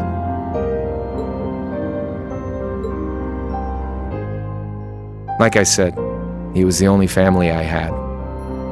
I mean, I had plenty of friends even then, but I chose to leave it all behind. I was 13 at the time. I wandered the land, doing whatever I had to get by. That was when I met old Cayenne, who happily indulged my hatred for the Chancellor. And with his financial backing, I went out with the goal to find others who were just like me. That was the beginning of the Imperial Liberation Front. Gideon, Scarlet, and Vulcan were among those I recruited.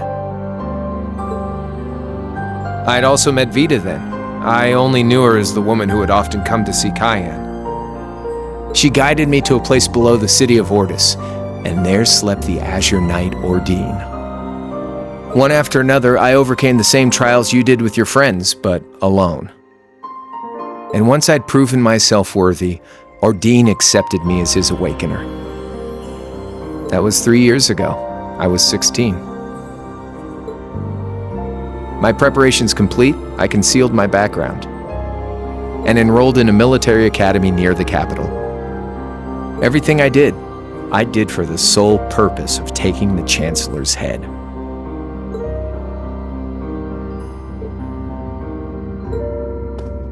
Come on now, what's with the face? You look sadder about all this than I do. Yeah, I guess. I swear. I'm not trying to tell you the Chancellor was evil or anything. What? Still, there's no denying that he managed to outwit my grandfather. And he may have lost, but Pop's always loved a good gamble. It's thanks to him that I'm pretty good at chess, card games, that kind of stuff. I'd say it's fairly normal for a student to want to avenge his master's defeat, wouldn't you? Maybe. At the end of the day, there's no denying this country has problems, and the Chancellor's methods were making them worse. I studied those problems, worked out how to use the situation to my advantage, and then won the game with an all-or-nothing gamble. But when you think of how peaceful Jirai is now, I'd say I've got a duty to clear up the mess left behind by my game too, which means ending this war and restoring peace. So it's only when that's done that my game is truly over.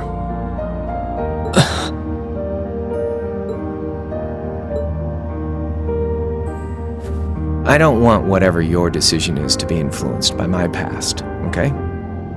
Like Rufus said, you need to think long and hard about what it is you're fighting for. For you, more than anyone else. Yeah, but Crow...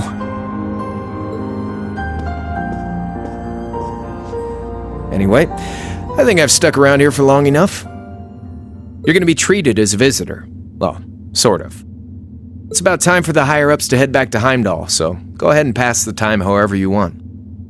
However I want? What else can I even do here?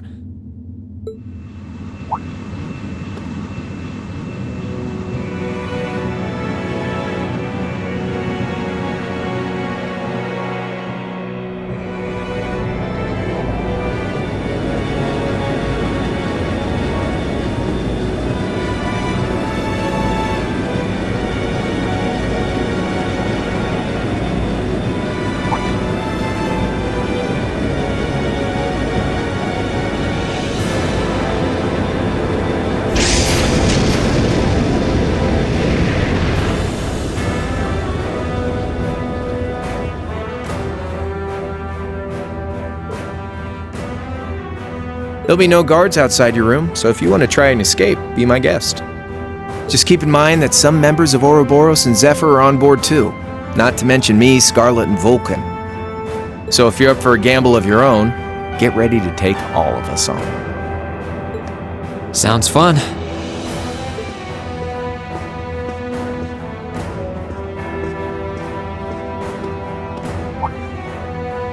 Oh yeah, one more thing.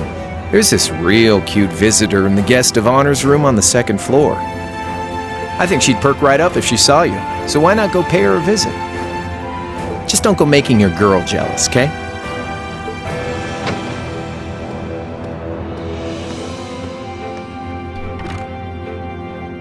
wonder who he means. He said she's in the guest of honor's room. Well, I can't waste much time here. I told everyone I'd definitely come back soon. Right now, I need to gather as much information as I can. I can make my choice after that. At least then, it'll be an informed one.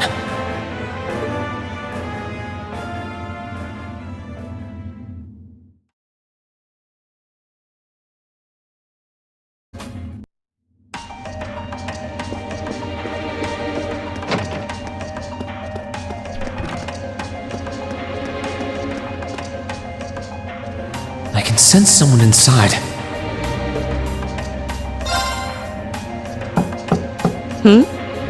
Come on in if you like. That sounds like... Excuse me.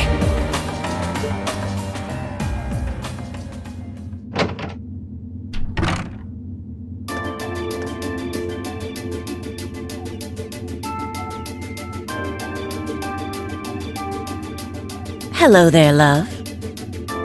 I'd heard you came on board yesterday, so I did wonder whether we would run into one another at some point. Hello, Scarlet.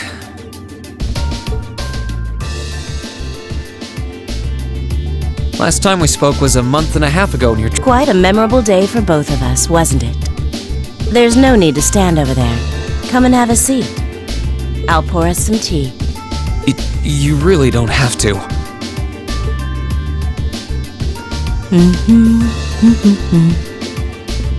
Well, I guess there's no harm in chatting for a bit.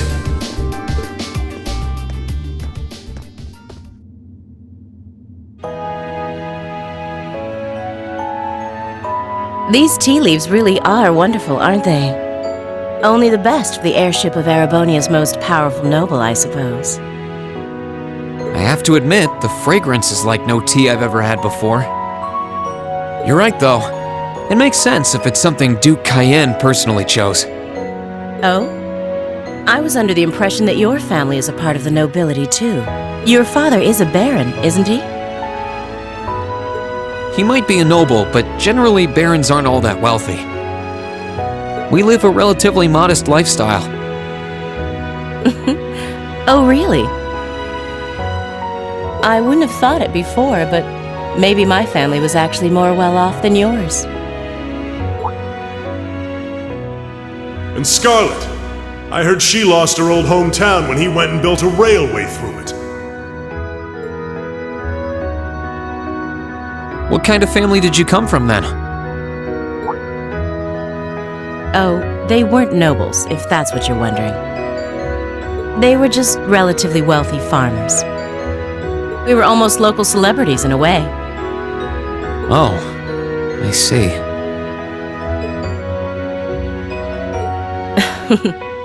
You're wondering how someone like me became a terrorist? It's written all over your face. Well, I can't deny that I'm curious. I heard that you lost your hometown because Osborne built a railway through it. Oh, did C tell you? No, I suppose it must have been V. He never was one to keep quiet about things. So, I mean, what happened? Some things are best left unsaid, I think. It's not as if knowing would somehow allow you to change things. I suppose. You're so adorable, Rean. Now I know why C took a liking to you. What do you say? How about you come and fight with me and the other big girls and boys? It'll be fun, I promise. Please stop teasing me. Anyway, thank you for the tea. It wasn't just made with high-quality leaves, it was brewed exceptionally too. You're very welcome. Oh, actually, I may as well ask while I have the chance. Where did you learn how to use that weapon of yours anyway? It's pretty unique. Oh, that? I suppose it can't hurt to tell you. The holy city of Arteria. The Arteria? Where the high seat of the Septian Church is? That's the one. It's called a Templar sword, and it's a traditional weapon in the church. A few years ago, I was studying to be a sister and was trained in how to use it there. Surely you must be talking about some other church, right? You're telling me there are sisters in the Septian Church who use weapons like that?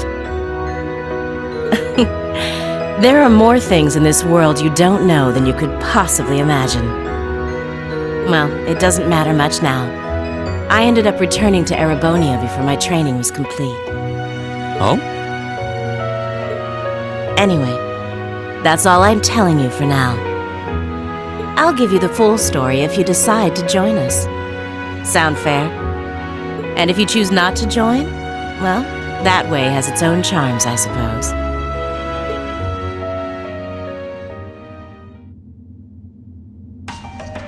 She ended up being a lot friendlier than I expected her to be. I wonder how much of what she was saying about being a sister was true.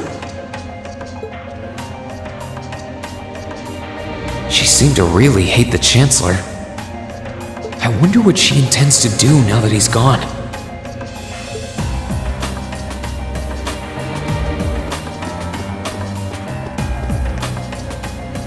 I can sense someone inside. And judging by the fact that S is in the next room,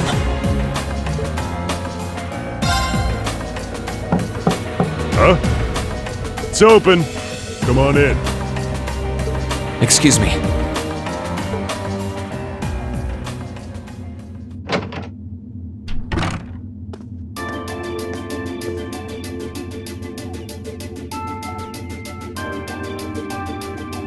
Oh, it's you. You finished talking with C? His name's Crow, not C. And he's never going to be anything else for me.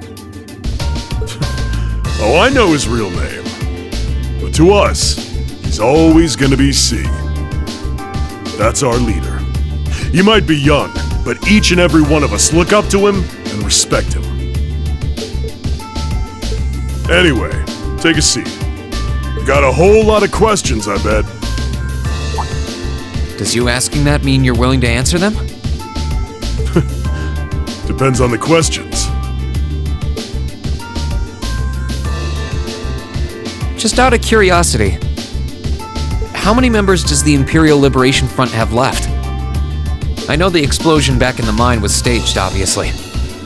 Sure was. Anyway, 10, give or take. We lost most of our members as soon as the war started kicking into gear. Oh. Is that because the group's primary objective had been fulfilled? Basically, yeah. We all came from different backgrounds, but the one thing we had in common was that we hated that bastard's guts. So after he'd kicked it, most of the guys didn't really have any reason for sticking around. Can't say I blame him for calling it quits. Crow said that seeing this war through to its end was the last part of his game. Are the members who haven't left sticking around for similar reasons? Interesting question. Can't speak for the others, but me, I don't really care how this war goes. I mean, I'm a former Jaeger who can hold his own in a fight. I've always lived for war. And teaching those dumbasses in the provincial armies how to pilot soldats is a job worth doing, even if it's a pain. If we disband, I'll find myself something else to do. I see. I can't defend the assassination of the Chancellor or what you did near Trista. But I'd be happy if you chose to disband at least. You're a funny kid. Being oddly nice to us after all the shit we caused, don't you think? The cycle of hatred's gone on for long enough. The crimes you've committed will never vanish, but no one wants this war to go on longer than it has to. It's not as though you guys want war, do you? That's enough of the niceties. You've got time to worry about us. Use it to worry about yourself. Whether you choose to side with the Alliance or go against them, you've got a tough road ahead, whether you like it or not. Make sure to think long and hard before you decide.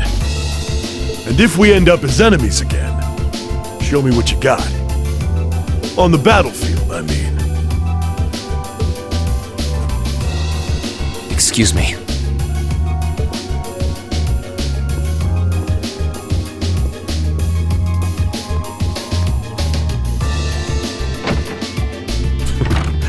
Think I might have been too harsh on the kid. Still...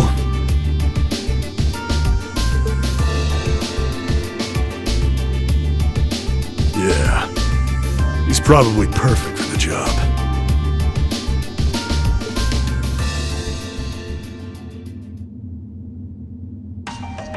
He saw right through me.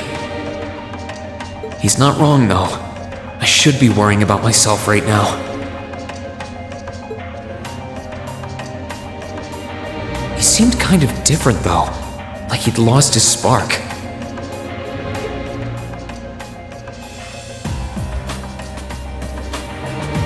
His sole objective in life seemed to be to get revenge for his old Jaeger Corps killed by Osborne. Maybe he's just not sure what to do with himself now that he's done just that?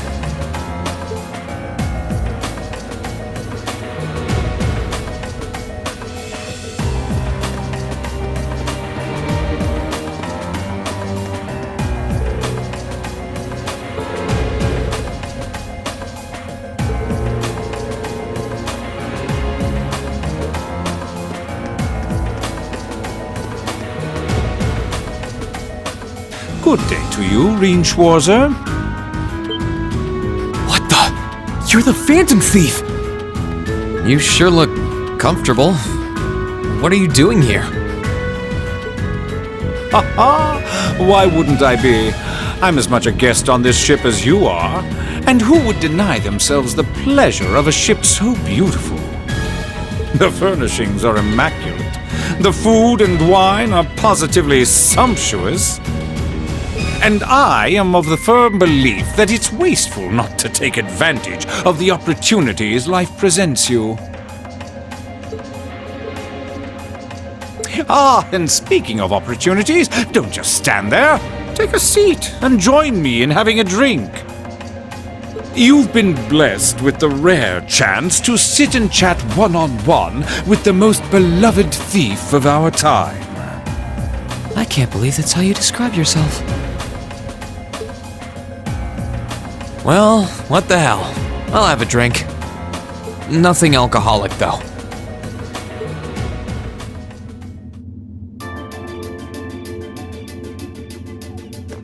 Funny. I didn't realize you'd met Prince Olivert.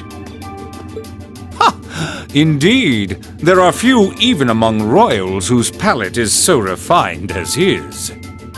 Between our shared love of beauty and fundamental difference of opinion on the nature of love, he forever remains an endless source of entertainment for me. I suddenly feel very sorry for him. What happened down in Liberl sounds pretty amazing, though. I'd heard there were problems with orbital technology in southern Erebonia at the time, but I had no idea that was why. Ha ha! That magnificent floating city was quite the sight to behold, let me tell you. Oh, how I wish I could have shown it to you.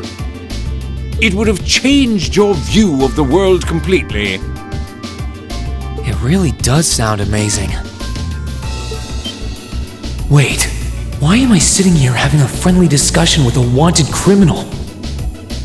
He has so many interesting and unusual stories, I got completely caught up listening to them.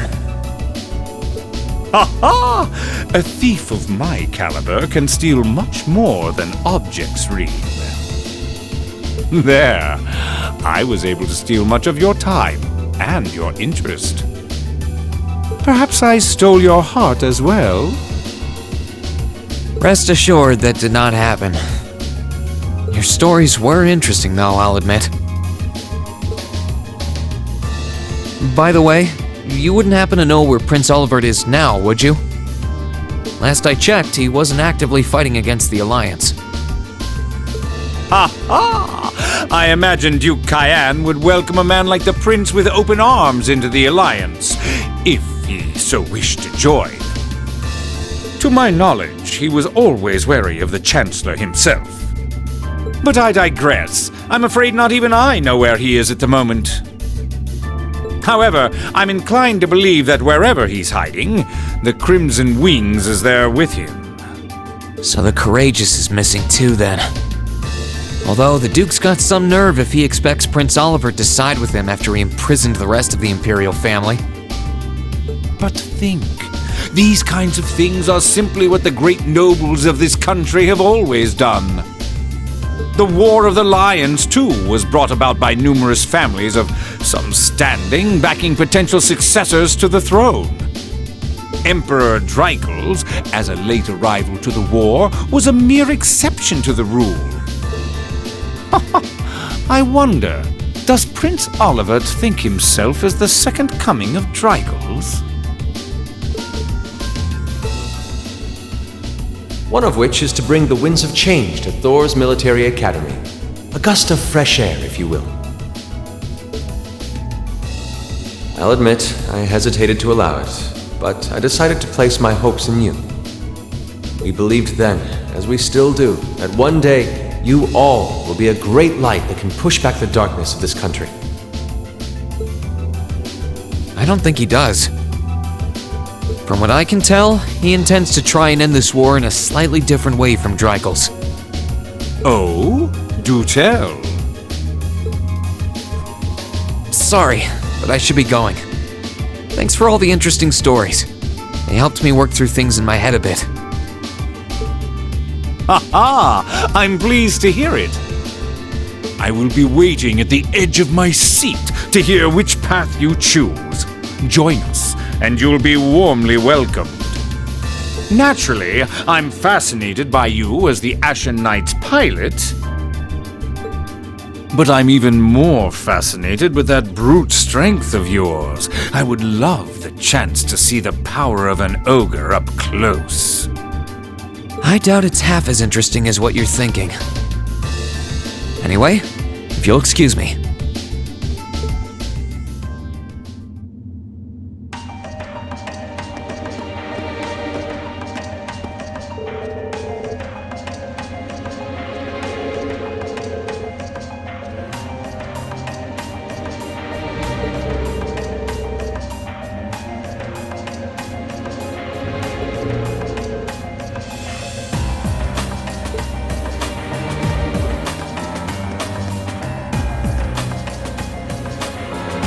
Who's in here?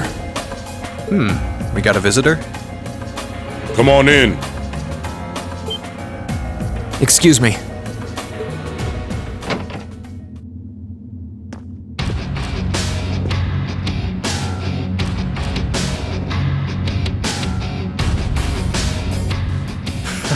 Figured it was you. Sup? Have a seat. Bourbon? I suppose not. Yeah, I really shouldn't. How come you guys are being so friendly, though? I mean, we're on opposing sides and all. Why wouldn't we be? It's not like we're on a battlefield right now. We're Jaegers. Nothing unusual about us trying to cut some throats one day that's sitting in a bar with the same guys the next. Of course, if you would rather fight with us, that can be arranged. I shall have to politely decline. For one thing, I don't think I'd stand the slightest chance of taking you two down. Hey now, no need to be so pessimistic. Fee seems to think pretty highly of you. Have a little more faith in yourself. At the very least, you'd be able to give us a real fight in your divine night. Not that I'd have any intention of losing even then. The scary thing is, I'm pretty sure he's dead serious. Well, they're used to taking out tanks. They probably have their ways.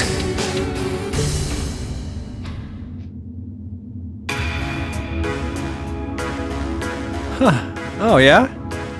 Ranking 72nd for the year in an academy full of big shot students ain't half bad. brings a tear to my eye to see our little Fee putting her heart into her education. And don't forget, she was the youngest of her classmates, too. The boss was right when he said that she can do anything she puts her mind to. You got that right. Maybe joining the gardening club will make her a bit more ladylike, too. Oh, who am I kidding? She's still young. She has plenty of time to develop on that front if she so pleases. They really seem to adore her, like two proud parents talking about their child. And yet... If you don't mind me asking, why did you leave Fee behind? After your boss was killed in a battle with his sworn enemy, I mean. Oh, Fee told you about that. It sounds like you're closer to her than I thought you were. I trust this is simply me being paranoid. But you haven't tried making any moves on her, have you? No, of course not. I wouldn't dream of it. I just want to know why you'd abandon her when she obviously means so much to the two of you. She thought of you all like family. Why did you leave her all alone? Well...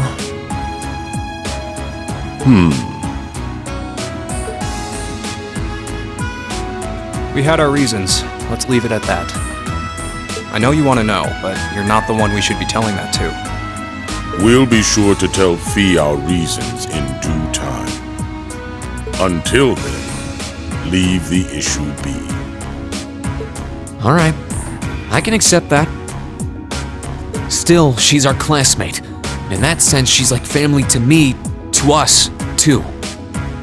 And we feel that way about her just as strongly as you do, if not more so. I want to be perfectly clear on that. Fighting words right there. Still, we'll remember you said that.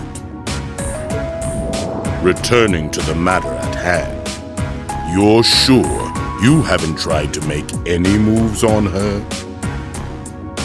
Come on, spit it out! They really are like two overprotective fathers.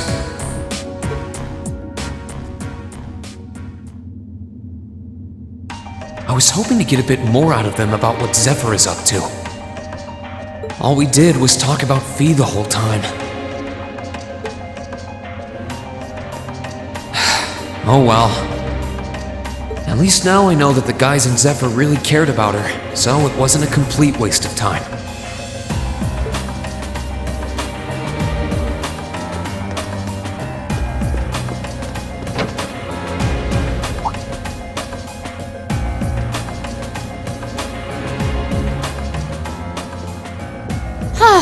Having to travel to and from Crossbell like this is utterly exhausting. No, I mustn't complain. I'm doing this for the sake of my lord. Didn't I see her in Legram? Who goes there? Wait, you're the Ashen Knight's pilot. I remember you now. You're with Ouroboros, Duvali the Swift, right? Have you no shame? Is it perhaps normal for you to barge into a lady's room unannounced? You and that Arseid are only as bad as each other, I swear! Learn your place! Actually, I just walked through the door normally. I should have probably knocked before I came in, though. Sorry about that.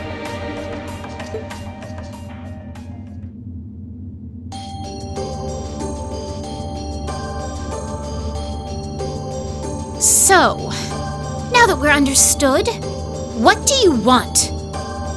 Have you come to tell me that you'll be fighting on our side after all? Can you not jump to conclusions? Besides, it's not like you're working with the Alliance because you agree with what they're doing. Oh, naturally. Lady Clotilde seems to have a purpose of her own, but for my part, I have no obligation to help the Alliance whatsoever. I'm simply cooperating because I was told doing so was necessary to the plan. Plan? I'm not sure what she's getting at.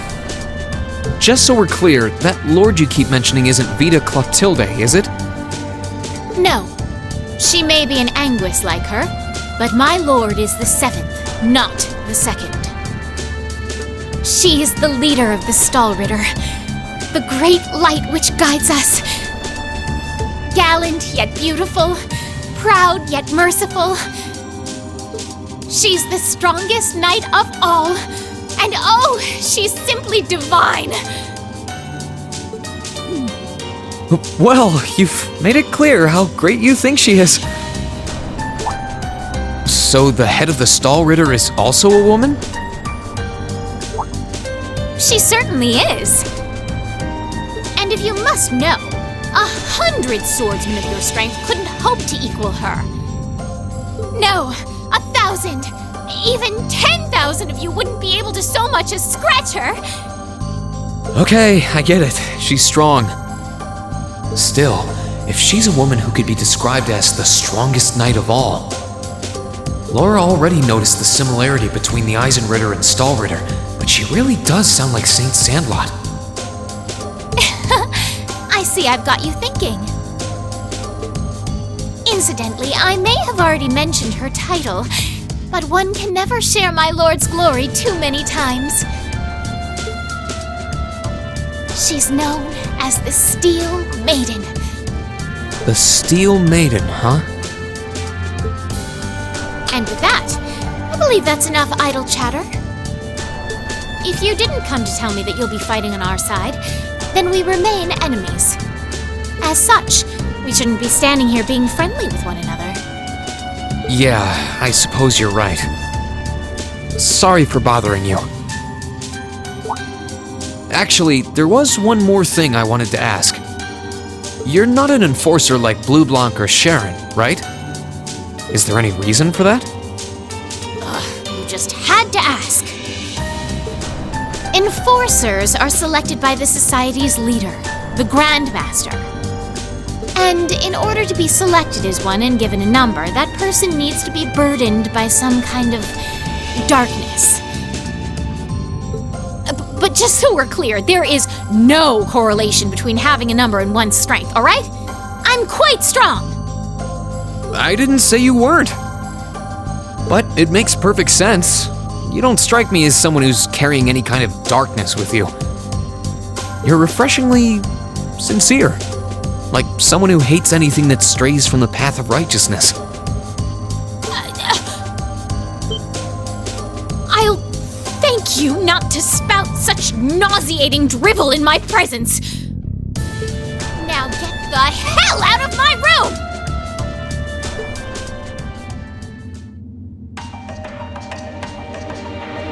She chased me out. I'm really curious about the Steel Maiden. Could she really have some connection with the Lance Maiden?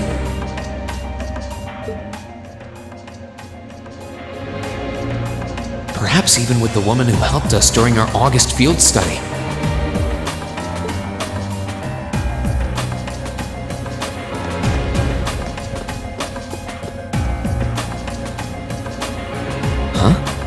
I think I can sense someone inside. Given the circumstances, I imagine it must be one of the people who fought us in Ymir.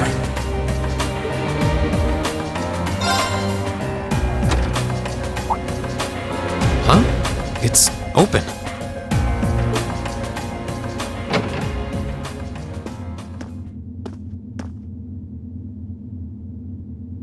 It's empty.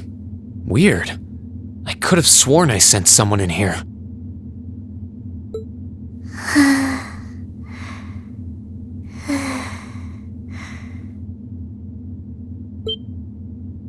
Oh.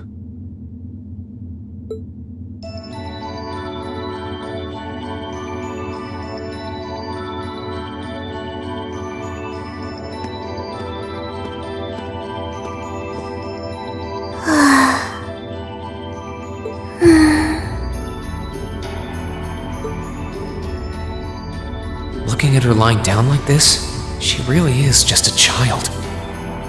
Maybe 12 or 13? Somewhere close to Milliam's age.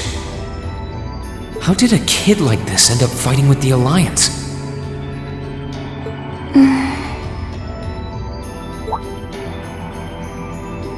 Who are you? Who's calling me? Is she talking in her sleep?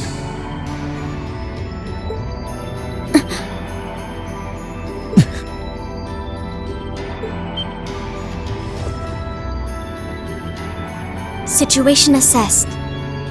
Location is a room inside the guest area of the Pentagrule. 9 hours have passed since initial loss of consciousness. Guess she's sleeping comfortably enough here. Then again, she needs it at her age. She's got plenty of growing left. Wait. Huh? Good morning? Rean Schwarzer, why are you here? Unless my memories have been tampered with, I believe this room was solely allocated to me. Oh, it was. Sorry. If I'd known you were sleeping, I wouldn't have come in here. So you're an intruder then. Clown Soleus. No, it was just an innocent mistake. Whoa! Can we at least talk about this? No mercy for trespassers.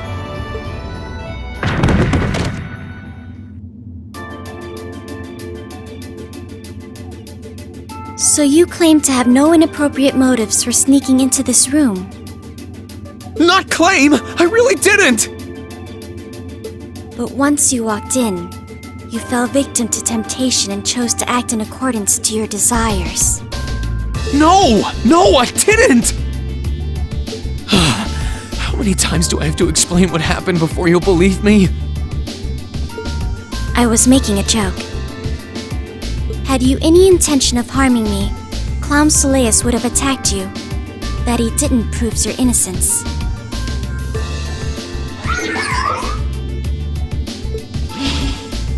Oh, right. Then what was all that for? Oh, whatever. I suppose it's my own fault for coming in without permission. Anyway, I've cleared my name. I'll see you some other time, probably. If that's what you want to do, you didn't come to ask me anything then? Well, no. Honestly, I didn't even know you were in here. I do have a lot I'd like to ask you, though, and just as much I'd like to say to you. Okay, if you're offering. What are your reasons for helping the Alliance? Why do you have a puppet just like Milliam's? Just who are you?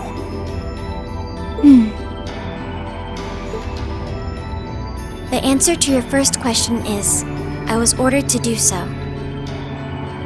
As all information regarding Clown Soleus is confidential, I am unable to answer your second question. And as for the last one, I am unable to fully comprehend the depth of your question. Oh, forget it. You abducted my sister and the princess. Whether you were ordered to or not doesn't change that. And it's not something I think I can forgive. See you around.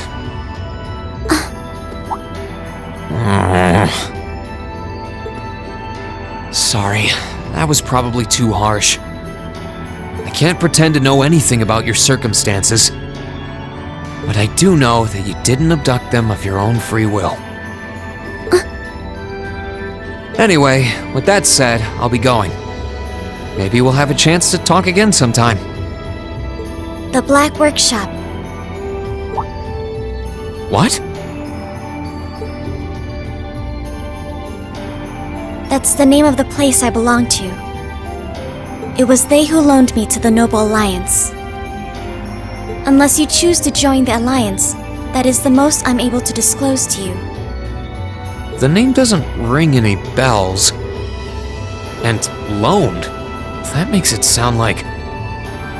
I suppose it's none of my business.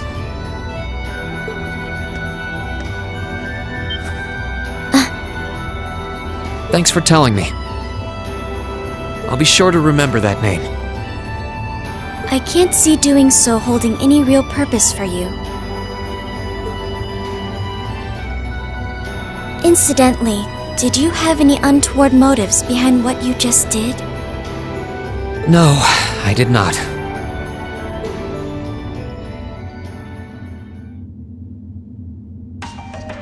The Black Workshop? Loaned? Sounds like stuff worth remembering.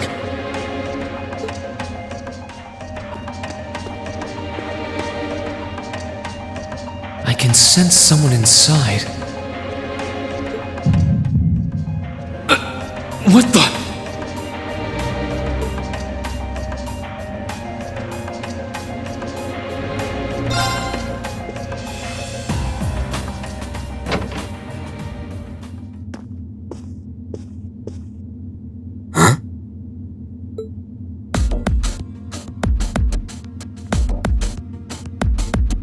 Oh, it's you.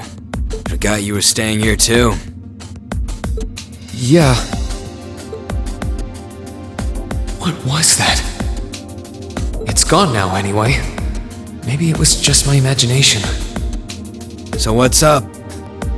I couldn't give a damn whether you joined the Alliance or not, to be honest. Oh, I didn't come here for any specific reason. Interesting. You mixed by any chance? Could I sit and talk to you for a while? What a pain in the ass.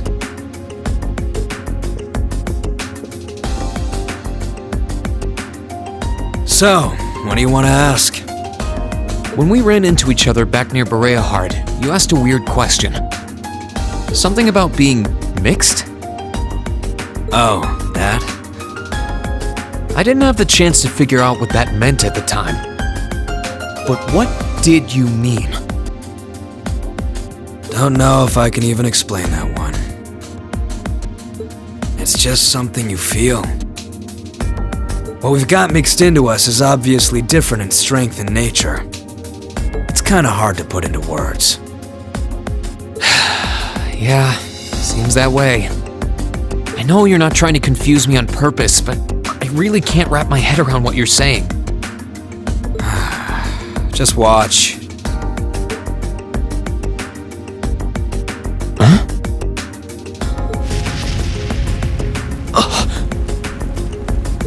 There's no trick to it. I'm not using an ornament, it's not magic. And I'm not using an artifact either. I just will fire to appear, and it does. So it's just a totally unnatural ability? Yeah, I guess you could say that. Something that just gives you results, without the processes you'd usually have to go through to obtain them. You've got one too, right?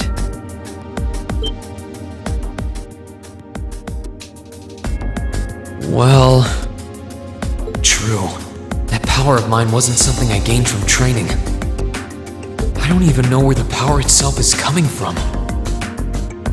It's the same kind of thing. People who can do things like that usually have something mixed into them. Something foreign, unnatural, mixed into their body itself. Different to the Church's stigmas. Looks like a pretty small part of it in your case, though. Oh.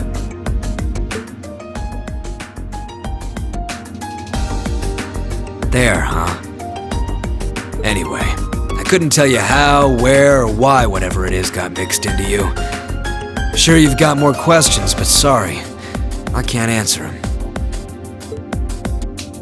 No, it's okay. You've answered enough already. I feel like I understand myself a little better now, actually. Good for you, I guess.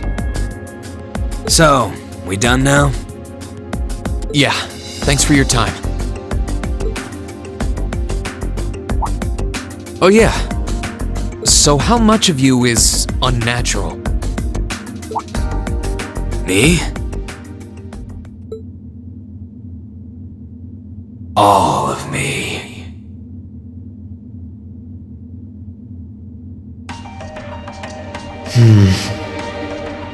His circumstances seem very different from mine. Guess all I can do is remember what he said. Maybe there will come a time when it'll all make sense. I'm sure one day I'll find out what this power of mine is, what the story behind me being given this power as a kid is. One day.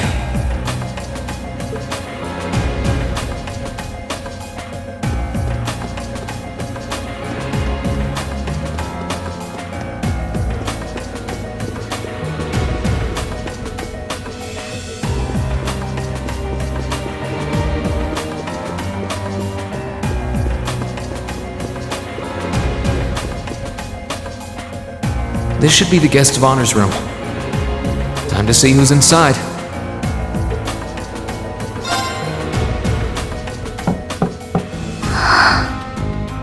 Yes? Who is it? Please come in. That sounds like... Excuse me.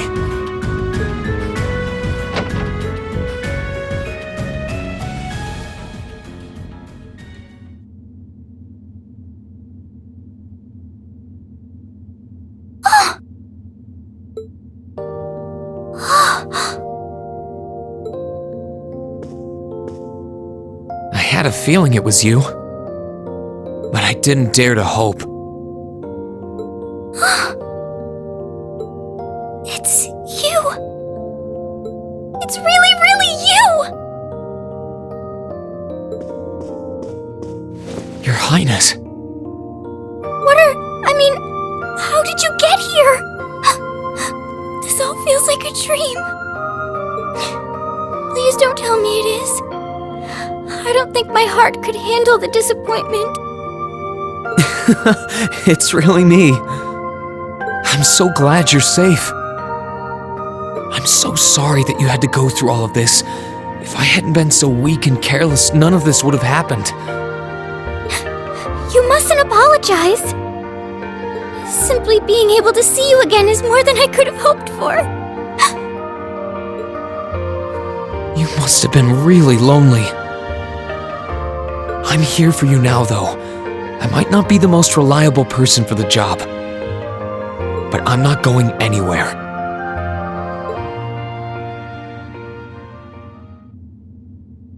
So that's what you've been doing all this time? Yeah, I was happy all of us were able to get back together again. But then yesterday, I ended up being invited onto the ship by Duke Cayenne. That's why I'm here, talking to you. I do recall thinking things were a little noisier than usual yesterday. Now I know why. Strange as it may sound, I suppose I owe the Duke my thanks. After all, if not for his invitation, we wouldn't have been able to find each other like this.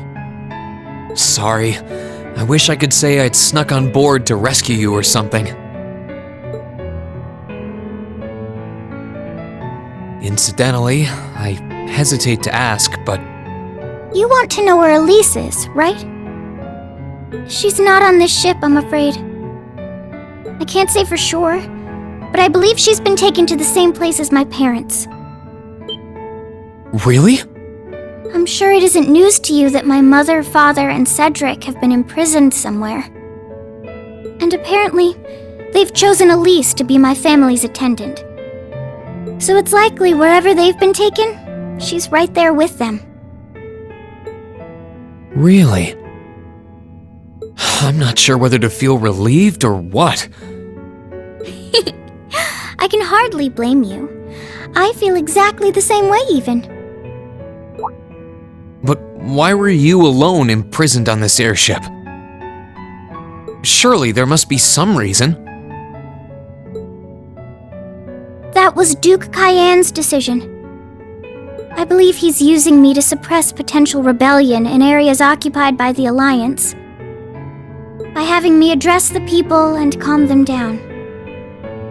Forgive me for saying so, but that's a little messed up, using you like that. I don't especially mind doing it, honestly. It's a simple enough task. People all across Erebonia are uneasy about this war. And as princess, I should do what's within my power to help calm their nerves. But at the expense of your own feelings? I know you want to help, but you can't be happy about being used as the Alliance's puppet to deceive them. Plus, you've been forcibly separated from your family, your best friend. You don't even know where they are. Yes, but... Oh, why even bother? You see through everything, don't you, Rean? Anyway, putting my feelings aside, what do you plan to do now? I presume you don't intend to actually do whatever Duke Cayenne tells you to. Well... I'm really not sure what to do. The longer this war goes on, the more people will suffer because of it. But even so, I don't feel as though siding with the Noble Alliance is the right course of action. And the same goes for the Imperial Army. I can't in good conscience side with them either. I see. There's so much to think about. You're being used as a puppet against your will? And then Elise is imprisoned somewhere too, being forced to do who knows what. I have to act somehow to change things. That wasn't your fault, Rean. Ever since I was taken in by my family all those years ago, I've tried to be a brother figure to her. I became the person I am today because of them. They've always loved me like they would a real son, and she's always treated me like a real older brother. You saw that power of mine, didn't you? And what I look like when I use it? Well, yes, I did. Back when I was a kid, something just like that happened. I ended up using it right there in front of her. She should have been terrified of me, but if she was, she never once let it show. She treated me exactly the same as before.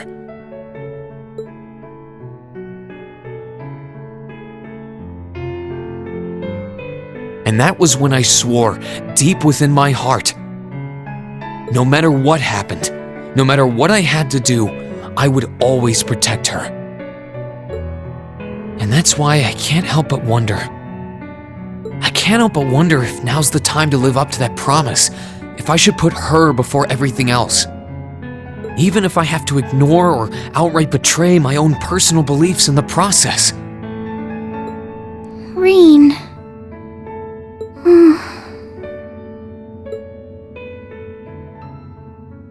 As your honorary little sister, I order you to get a hold of yourself!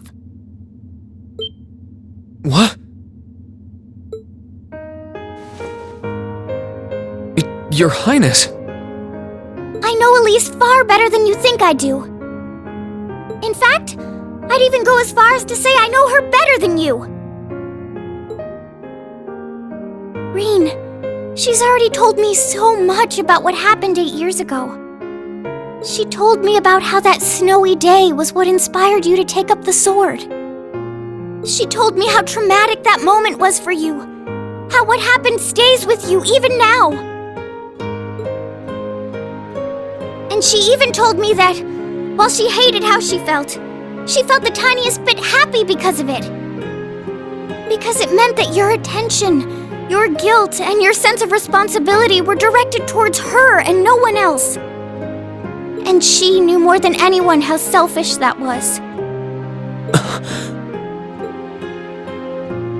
She may have had other reasons for choosing to go to Saint Estrella, but her main reason was that she didn't want you to keep feeling guilty because of her.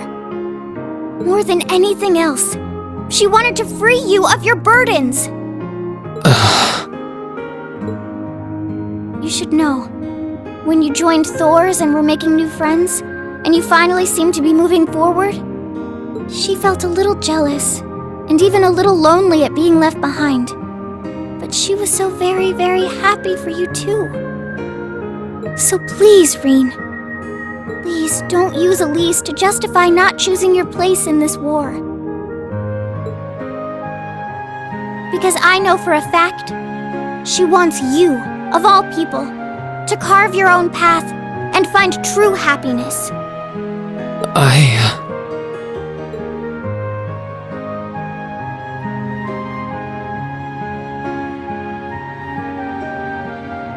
How could I have been so blind?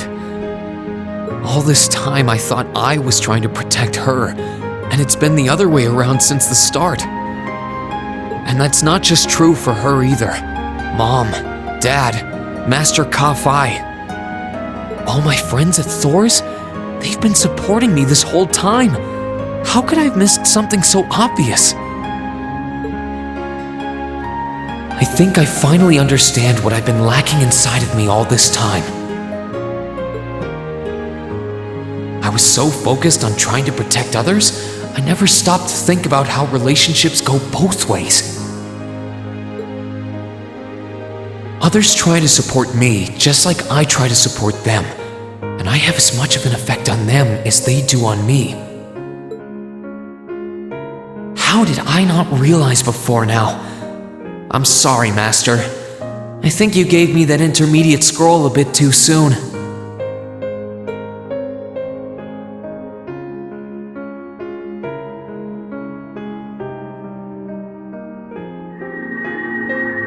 But better to realize late than never, I suppose. Because now I finally feel like I'm ready. As long as I keep that fact in mind, I won't lose control again.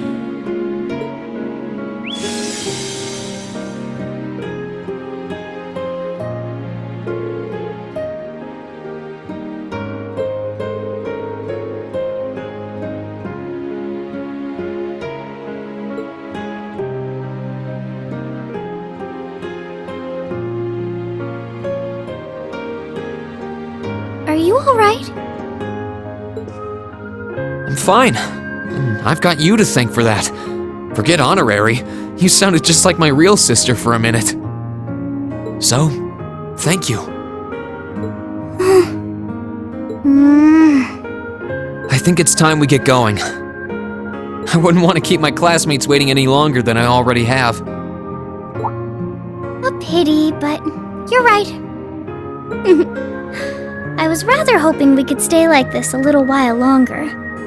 But I suppose all good things have to come to an end. Take care of yourself, Rean. I'll leave Elise's rescue to you. No matter what it takes, please... Why are you shaking your head? I said it's time we get going, didn't I? There's no way I'm leaving my sister's best friend imprisoned in a place like this. I will get the two of us off this ship, so stay close to me.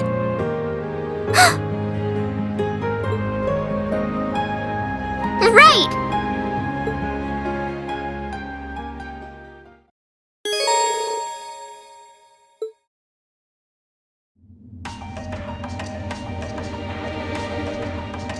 So, do you have an escape plan? Valimar, the Ashen Knight, is on the deck. He's chained up there, but if we can get to him, I'm sure we can find some way to use him to get away from here. First, though, we need to find a way to get out of this part of the ship without anyone noticing. Alright then. I never imagined I'd be running away from here with you at my side. Elise is going to be so envious. Anyway, let's get going.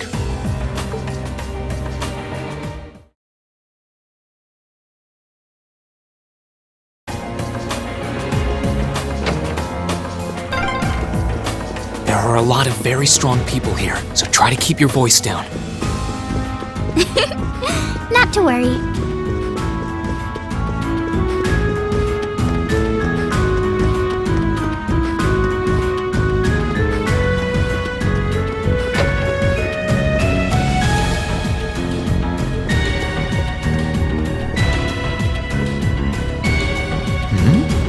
This looks like... Thought so. It's a vent. Well, that's convenient. Might it lead to somewhere else on the ship, you think? Most likely. Still, can't very well ask a princess to crawl through a vent. Nonsense, Rean. Of course you can. I'm ready to begin our great escape. But it's going to be all dark inside, and probably filthy too. A little bit of darkness and dirt never hurt anyone. I had to travel through some fairly narrow underground passages when escaping from Heimdall, too. All right, how about I go first? I'm smaller than you, after all. No, definitely not. Well, as long as you're all right with it. But I'll be going first. Like I said before, just stay close to me. All right, then. You'd think a princess would be more mindful when she's wearing a dress.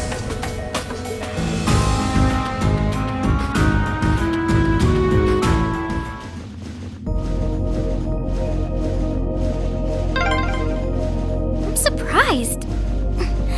It's not dirty at all in here.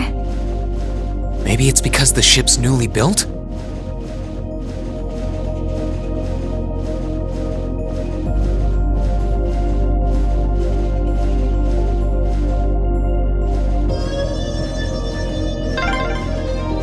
Oh, there's a corner. We must be past the guest area then.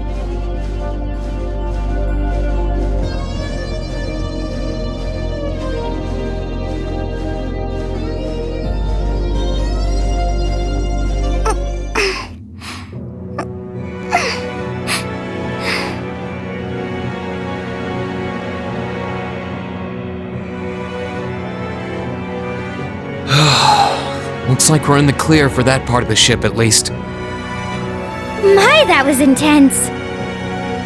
It's like I've stepped right into the world of one of those spy novels that are so popular these days. Anyway, here's hoping we can make it to the deck without getting caught. What is it? Soldiers are coming this way. Keep a safe distance and let me handle this.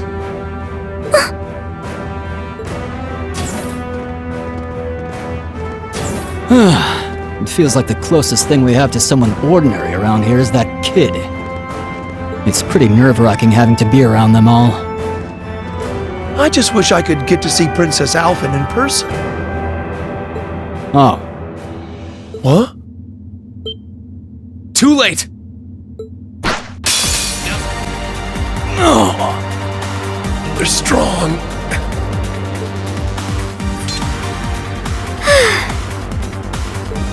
Are you all right, Your Highness? Yes, I'm fine. Thanks to you, of course. Let's be going. I'll be sure to stay very close to you. Good. All right, here we go.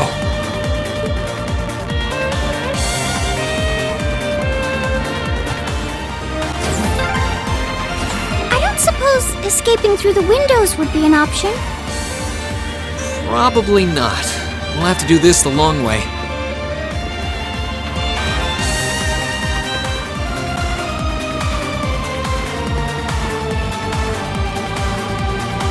There they are! Recover the princess! Who? 2 soldiers, 1 military monster. Shouldn't be a problem. Stay back, please. Right!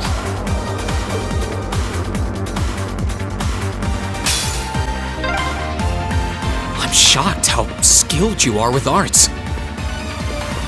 You are? You're so sweet. Are they mechanical monsters? They're called archaisms.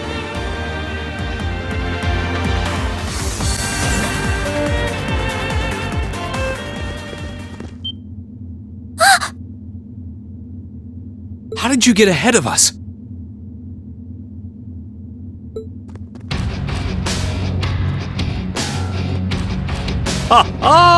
I'll freely admit I wasn't actually expecting you to join the Alliance. But not even in my wildest dreams did I imagine you'd try to flee the ship with our dearest princess. You're a bold one, I'll give you that. I wasn't expecting to run into either of you on the way out either. You guys aren't called the Phantom Thief and Duvalie the Swift for nothing. Trying to praise us won't get us to let you pass. Ha ha! Princess Alfin is one of this nation's most precious treasures. You surely couldn't have thought that I, the Phantom Thief, would allow you to steal her from us, could you? I'm not being stolen by anyone. If anything, I was the one who whispered sweet nothings into his ear and tempted him to run away with me. Oh my! What a passionate young lady you are. Forgive me for being so presumptuous. You've no doubt taken after your brother in more ways than one. I'd like to believe that I'm not quite the oddball he is. I couldn't agree more with his belief that love is the truest form of beauty, however. Really now?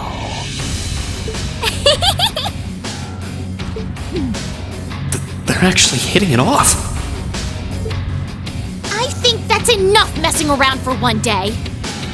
You're an enforcer, Blue Blanc. Take your work seriously and behave! Ha ha! I think the number of enforcers who take things seriously are in the minority, I'm afraid. Still, you're right about us having played around for long enough. I find the many mysteries surrounding you fascinating, but there's a certain appeal to them remaining forever unsolved, too.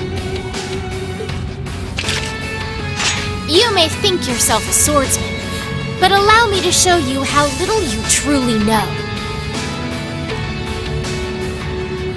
Are you sure you can do this? I'll be fine. Don't worry about me.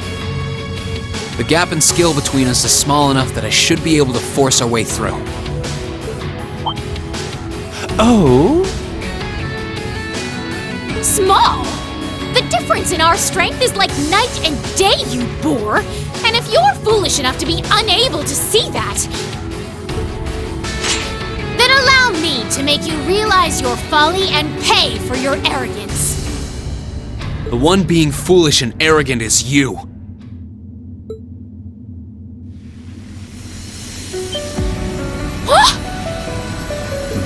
My.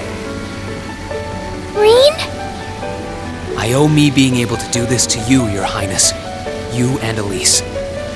Now, everyone who's done anything to aid us in coming this far deserves thanks.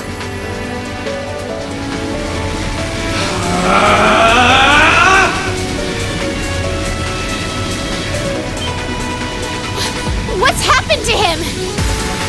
Could this be your ogre power?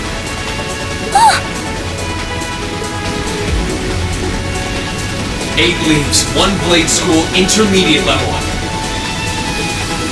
I, Rean Schwarzer, will be your opponent. How can this be happening? What is he? Ha ha ha! Splendid! Simply splendid! So you finally conquered your power and made it your own, did you? You continue to fascinate me, Rean. Rean! Forgive me, Your Highness. What for?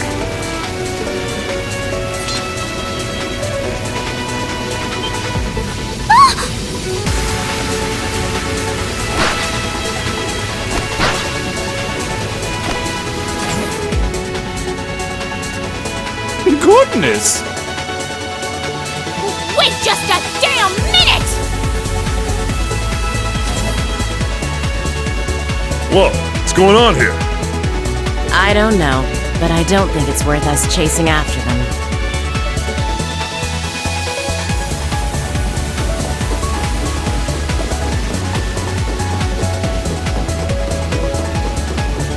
We'll make our way directly to the deck. Are you all right, Your Highness? Yes! Perfectly! My heart just feels as if it's about to burst. That doesn't sound very fine. Come on, is now really the time to be flirting with each other?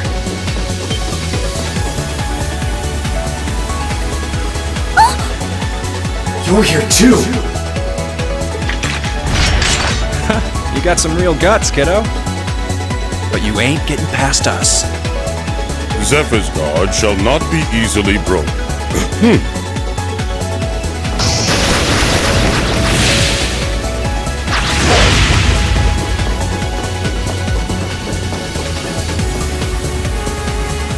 Looks like he's picked up a few tricks from our fee. The targets have broken our line of defense. Commencing pursuit.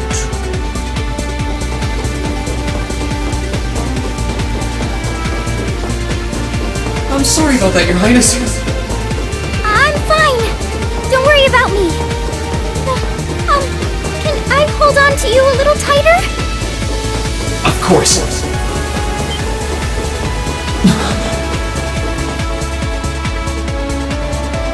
Targets in sight. Commencing capture. My suspicions outlining you as an indecent person seem to have been confirmed. Can you not make me out to be some kind of pervert all the time, please?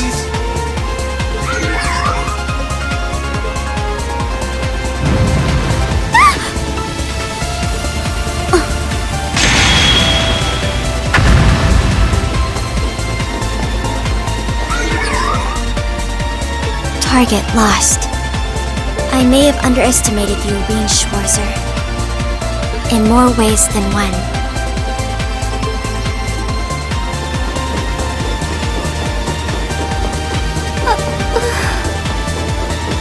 I'm so sorry, Your Highness. I didn't really have any choice but to do that, but I realize that's no excuse.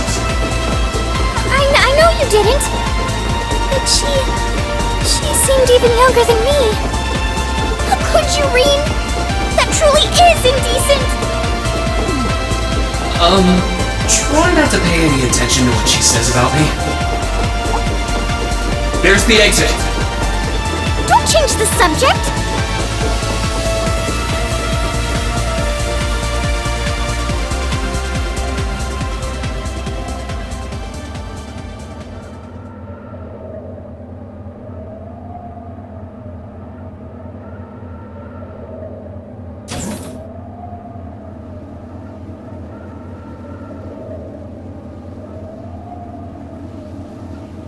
That's the Ashen Knight? Isn't that... Crow? And...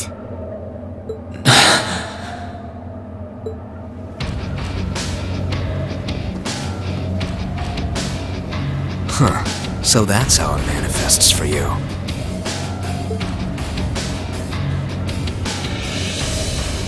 You finally mastered that power you got, huh? Still, you're one busy guy, you know that?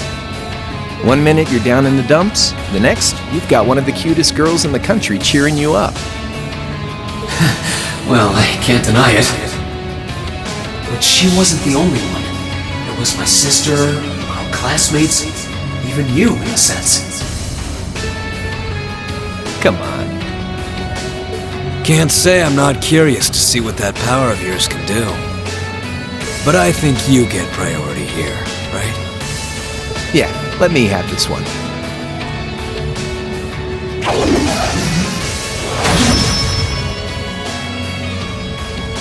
Your Highness, if you don't mind. Alright.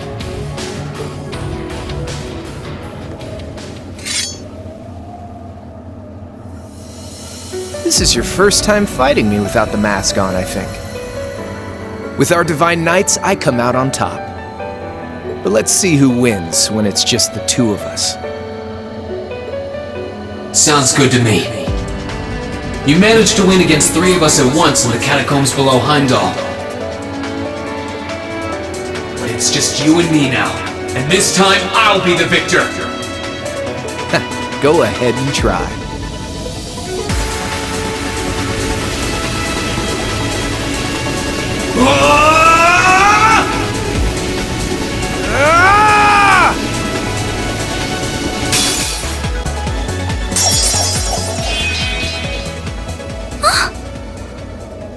Huh. You actually did it. I sure wasn't expecting you to beat me one-on-one. You fought pretty well yourself. Couldn't have been easy to last as long as you did against me like this.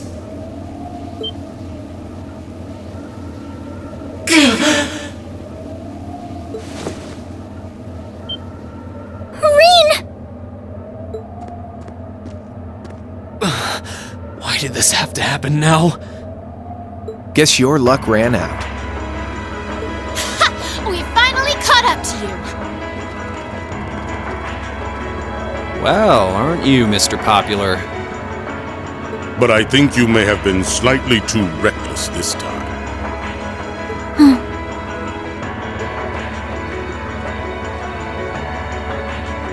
That wasn't a bad fight. Even if you lost, at least you tried, I guess. Your Highness, please move away from me! Hey, don't be too rough with... Look sharp!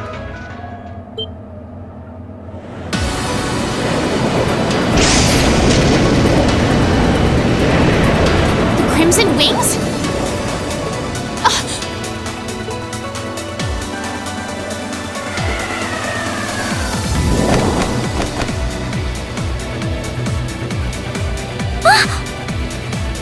What are you all... Sorry for the wait, Rean. Yo! We're here to save the day! You caught us all off guard back in Ymir. So this time we opted to take the initiative ourselves.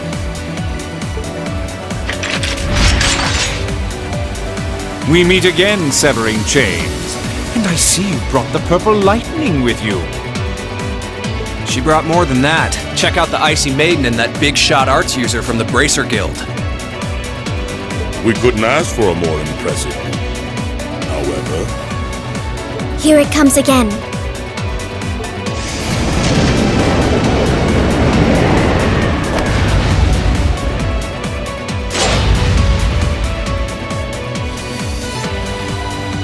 Your lordship! Uncle Victor!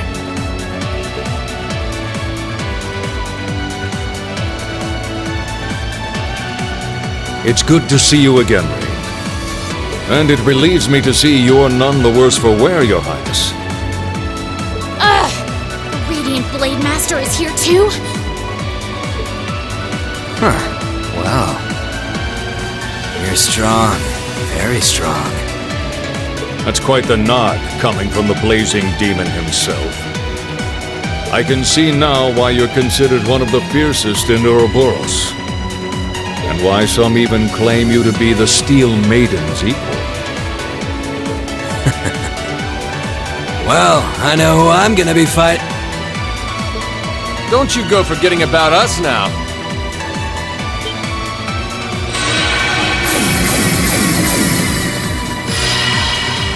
You're all here too?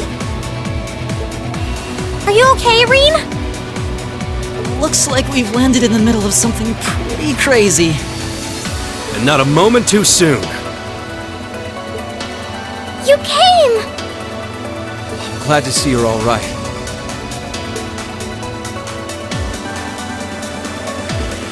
You certainly seem to have kept yourself busy.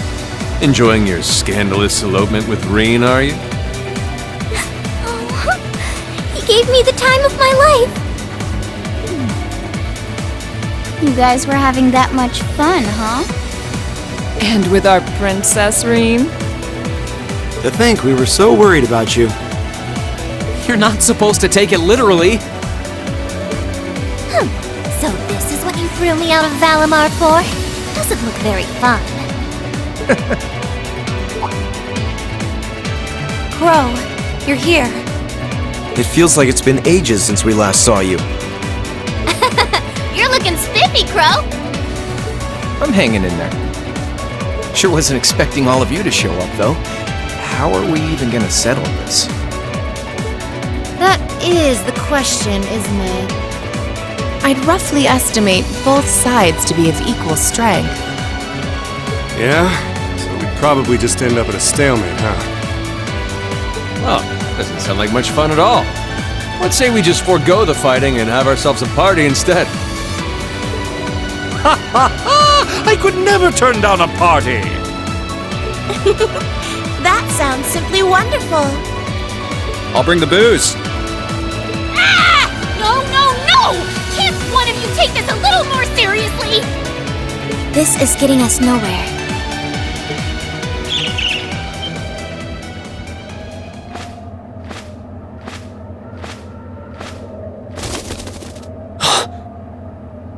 Look who decided to show up. Krianos! Vita!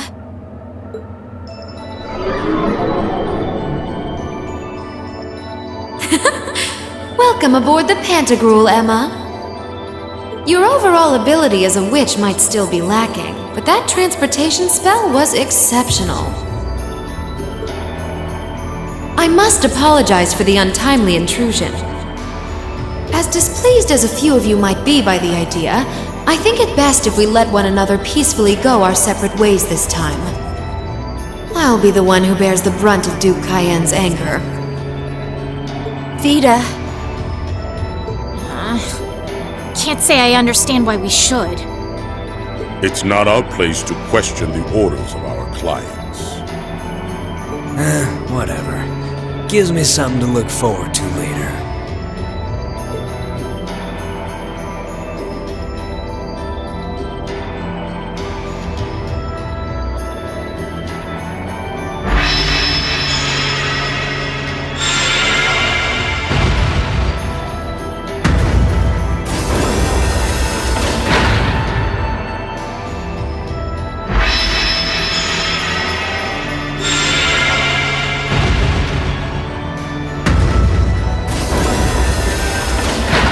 Okay, see ya, Fee. Next time we meet, it will be as enemies. Yep, I know. Aww, I was kinda hoping we'd be able to talk some more. I expect we will have multiple opportunities to do so in the near future. Well, catch you later, Phantom Thief. Or not.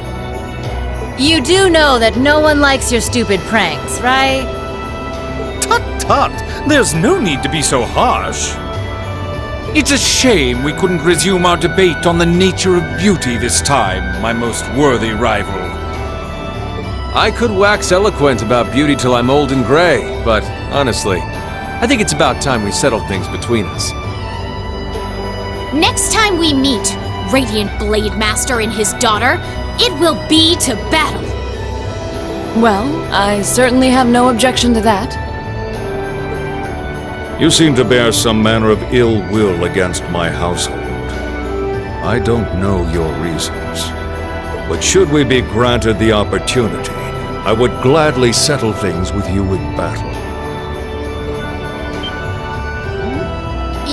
Yes, well, let's not be too hasty. I can wait. Guess that wraps things up for now. You've definitely grown, but you've still got plenty of room for improvement, especially when it comes to piloting Valimar. So unless you're up for another beatdown, I suggest you get to work on fixing that.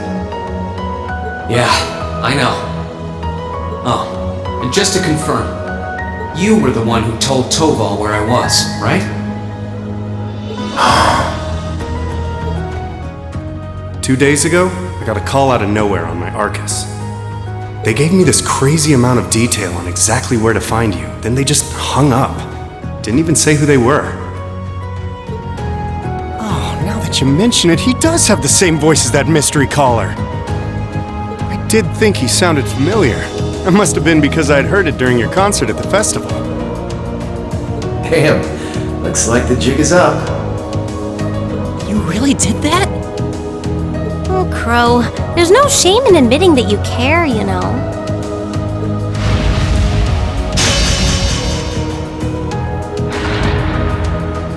And if I might be so bold as to offer a word of advice, get Valimar a better sword, one like yours. If you think you're such hot stuff you can beat me without your 8 leaves training, you're in for a world of hurt. Correct choice of armaments is indeed paramount. Selecting while the Awakener is well suited to will increase combat efficiency exponentially. I can't pretend to know much about this kind of thing. He's right. Eastern blades like my Tachi are the heart and soul of the 8 leaves, 1 blade style swordsmanship. Alright, I'll take your advice. And when I've got myself one, I'll finally take everything back. The Academy, Elise, and even you, Crow.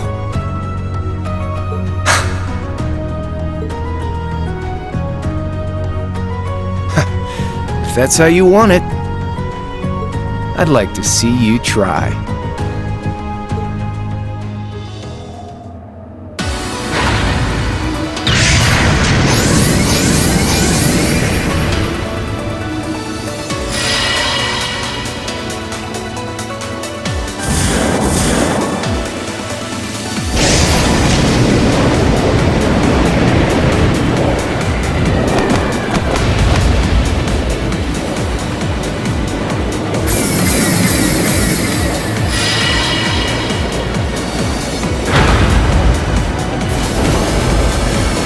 Courageous! Full speed ahead! Commence retreat from this airspace!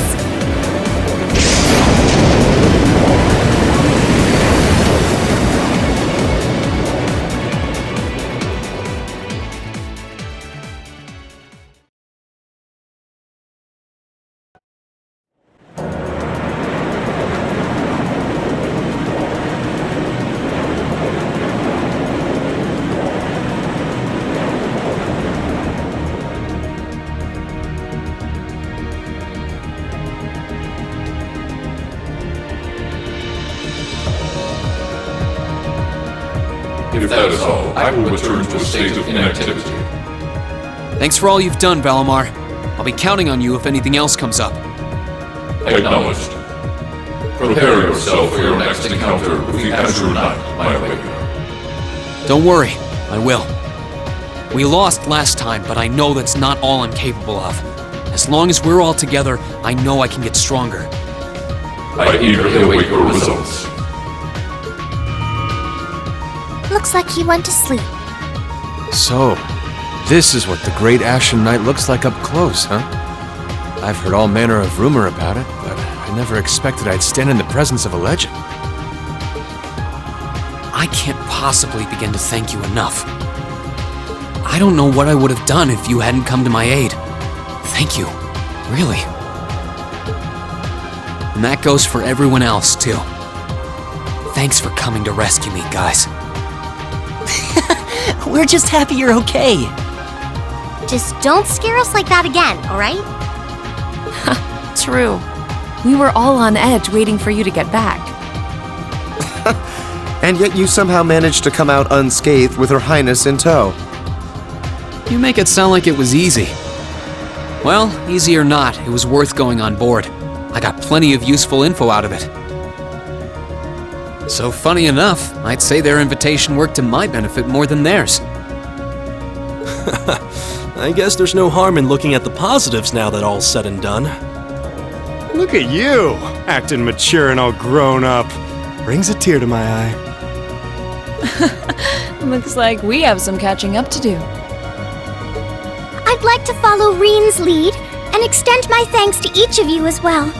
Thank you, all of you. And, dear brother, it's a relief to see you safe and sound.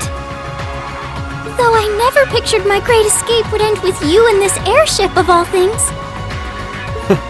We did time our appearance fabulously, if I do say so myself. My only regret is that we weren't able to blow in with a storm of rose petals when we boarded them. Perhaps I should have asked Emma to look into the feasibility of making such a magnificent entrance. Oh man, that would have been so cool! Well, it's probably not impossible. Now you're just being silly. Sounds about right for our prince. Well, at the very least, I'd say we're clear of any immediate danger. And given this opportunity, I'd like to sit down with you to discuss our situation and exchange any pertinent information. But first, I think we have a few more reunions to celebrate. Rean!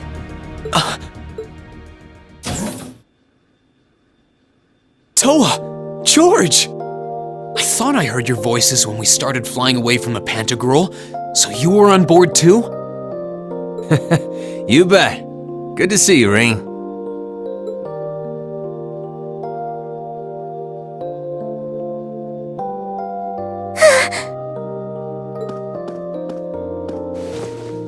Whoa!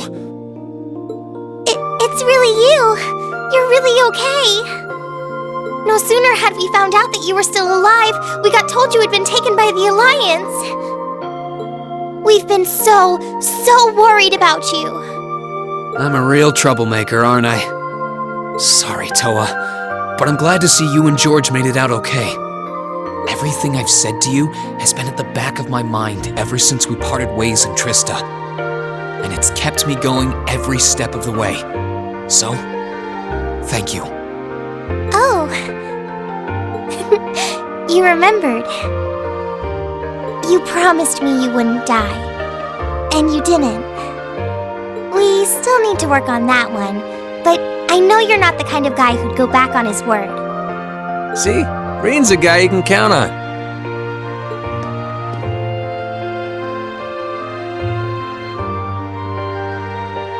Nice to see you're holding up okay. Still can't believe you made it through all that fighting in Trista in one piece, but... well, here you are. Good to see you again, George. But how'd you two end up on the Courageous to begin with? We'll bring you up to speed once we all sit down for our meeting. There's a conference room on one of the upper floors. We can meet there when you're ready.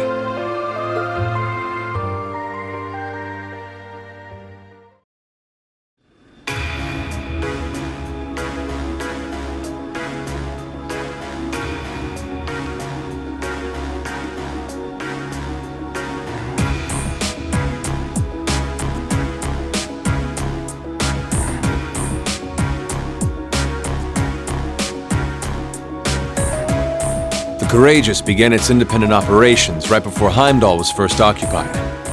I realized what the Alliance was planning, so I gathered a skeleton crew, met with Viscount Arcade, and we hurried straight to Trista, where we found your classmates locked in combat with the Azure Knight. I see.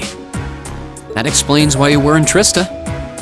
I shudder to think what would have happened if not for the Courageous's timely appearance. What have you been doing since then, Father? I hadn't heard anything about your whereabouts until now. Eventually, we were able to shake off the Azure Knight's pursuit. And we've been traveling around the country ever since, preparing to find you and take you on board. George and I haven't been here long. The principal managed to get in touch with the Courageous without anyone noticing and sent us here. He did? I hope he's still alright. By the way, what happened to Major Vander? You two are always joined at the hip.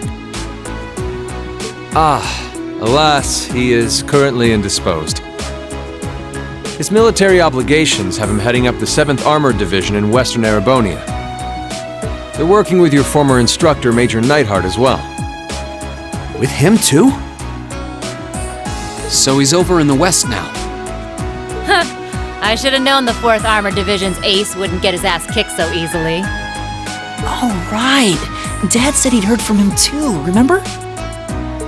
Still, the west side of the country contains Marquis Hyarm's Sutherland province, along with Duke Cayenne's Lemaire province. The fighting there would no doubt be even more fierce than it is here in eastern Erebonia.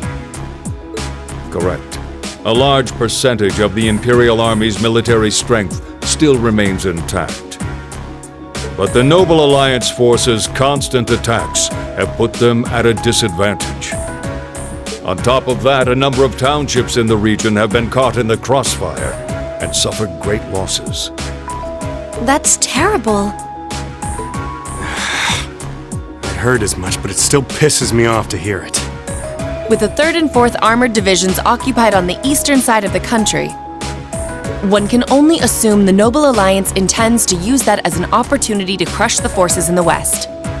Yeah, but they're not stupid. I bet the army in the west is putting up a pretty good fight by themselves. It's too early to call things just yet. An astute assessment. The situation in the Western Theater could change at a moment's notice. Right. But that means we're uncertain what course to pursue now. And having said that, we have a question to pose to all of you. The question, really. With the whole of the Empire caught in the throes of civil war, what exactly do all of you intend to do from here on out? Us? We were in the midst of discussing that when Rean was taken to the Pantagruel, in fact.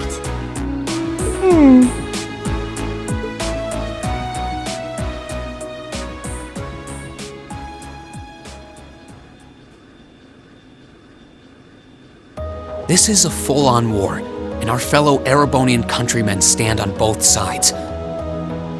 No one here is delusional enough to think that a group of students like us are capable of stopping it by ourselves. Still, during our field studies, we found ourselves up against the problems this nation faces again and again. And because we have that experience, I believe there's a place for us to change things in all this, a part only we can play. We may not be able to compete head-on with the Alliance, but together, we can move things in the right direction for Erebonia as a whole. That was wonderful, Rean.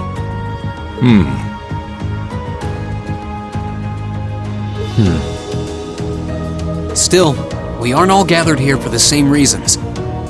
Be it rescuing Elise or settling things with Crow, we've all got something that we personally want to accomplish. But accomplishing those things won't be possible with the situation as it stands. And that's why, no matter how stacked the odds are against us, or how fierce the fighting becomes, we want to put everything we have into making all the difference we possibly can, in whatever way we can. I think I speak for everyone in Class VII when I say that. You bet! I agree completely. We may all come from different walks of life, but this time, that can work for us. Exactly. We have something no one else does, and because of that, we can do things no one else can. And what kind of class would we be if we didn't take advantage of that to protect the people and things we love? As well as find our own answers to the questions we have looming over us. As Rean said, however big or small it is in the long run, we have a place in this war, and we have every intention of following it. Sounds like it'll be a pain, though. No biggie. We're Class 7. Throw in a few of Rean's trademark speeches and we're raring to go. Look at you kids. You all sound like you've really thought long and hard about this. That's the Class 7 I'm proud to serve. And you guys aren't the only ones who feel that way. Everyone at Thor's has something to bring to the table. Remember the Academy's motto? Arise, O youth, and become the foundation of the world. Oh, yeah, that's right. That was what Principal Van Dyke said to us at the welcoming ceremony. The words of Dreikel's the Lionheart serve to inspire us to this day, it would seem. Of course. They ring as true as ever. It's like you didn't even have to think about it. You guys just knew. Yeah, you should be proud of yourselves. And it's true that Thor students are scattered all over the country right now. But I'm sure that each and every one of them are fighting too, and they feel the exact same way that you guys do. I understand. Your Highness.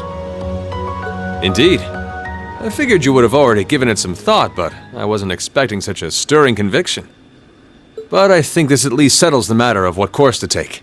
If you would do the honors, Captain. As you wish. We're about to do something neither side would ever expect us to do. We're going to entrust this ship to you. From here on out, the Courageous is yours to command as you see fit. What? What? Father, would you mind elaborating? It means exactly what it sounds like. The operation of this ship will be left entirely to your discretion. I imagine your journey to make a difference in this war needs a home base to begin from. Well, yes, but... But then what will you do? We plan to disembark and make our way to the western provinces. Once there, we'll begin working with the 7th Armored Division and the other neutral forces in the region.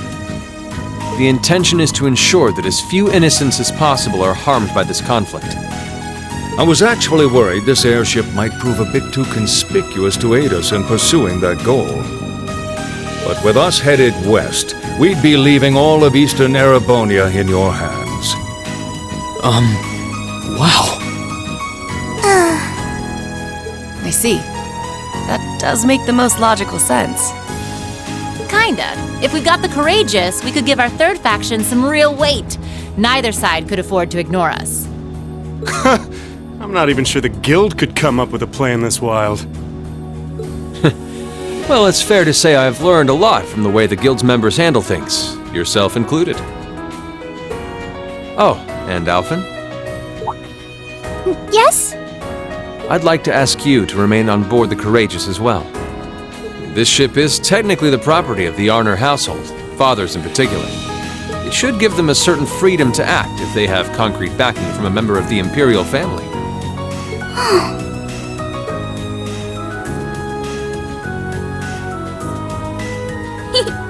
I'd be happy to. Henceforth, I, Princess Alphen Rice Arner, will guarantee the legitimacy of their actions. So do whatever you see fit to do. You have my full support. Thank you, Your Highness. Wow! We are truly honored to have you with us. No turning back now. Yeah, seriously.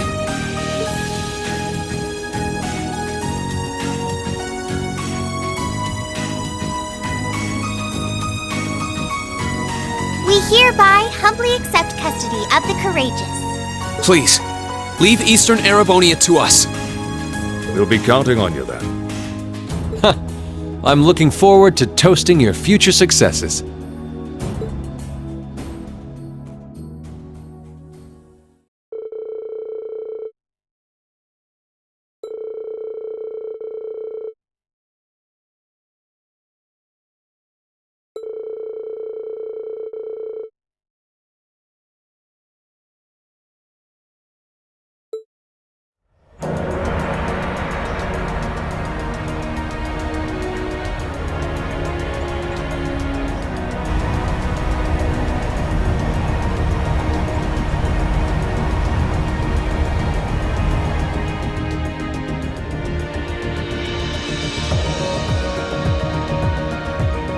I'm leaving you in charge of the Courageous's day-to-day operations.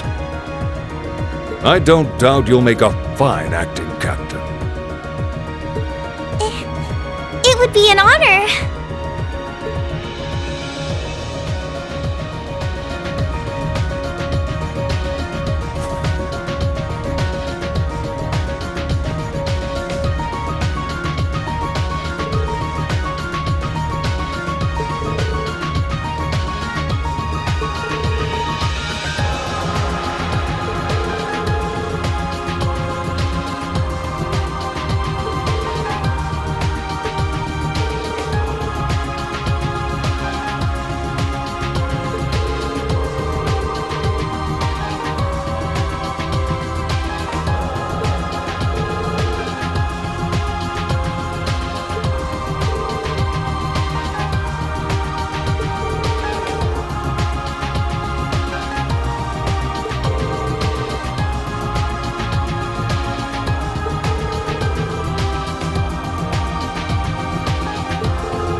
Master Rean, would you mind accepting this?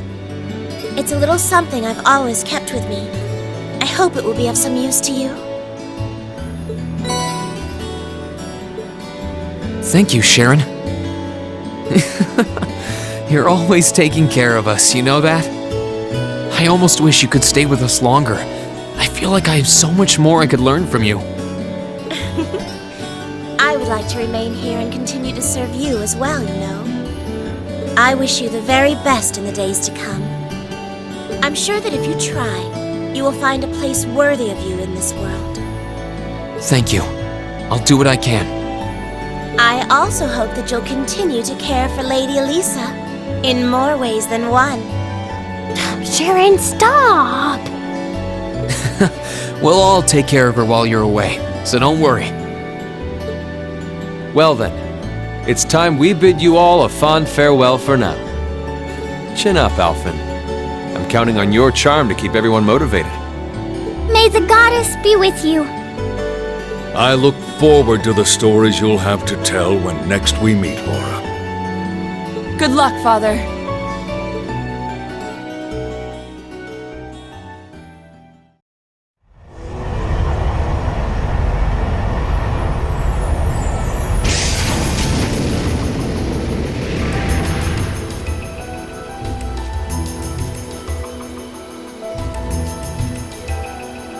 Well, there they go.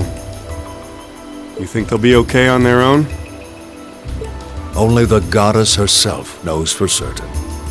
Still, with some already calling this a second advent of the War of the Lions, I can only hope they make it through unscathed. Oh, I'm sure they'll all be just fine.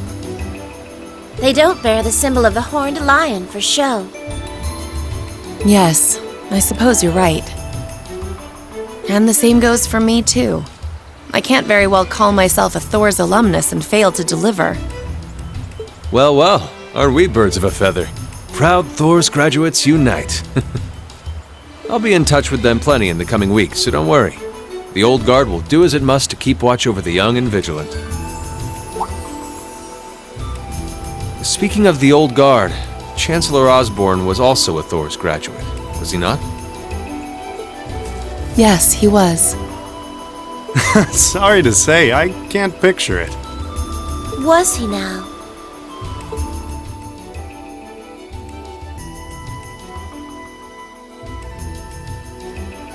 He and I may have had our differences, but I still feel a certain loss with his passing. I'd like to express my condolences to you while I have the chance. I'm afraid I never had the chance to truly get to know him. But there's no doubt in my mind that he was one of the greatest men of our time. Thank you. Still, it must be tough for you with Heimdall under the Alliance's thumb. Were you able to find out where his funeral was held? Actually...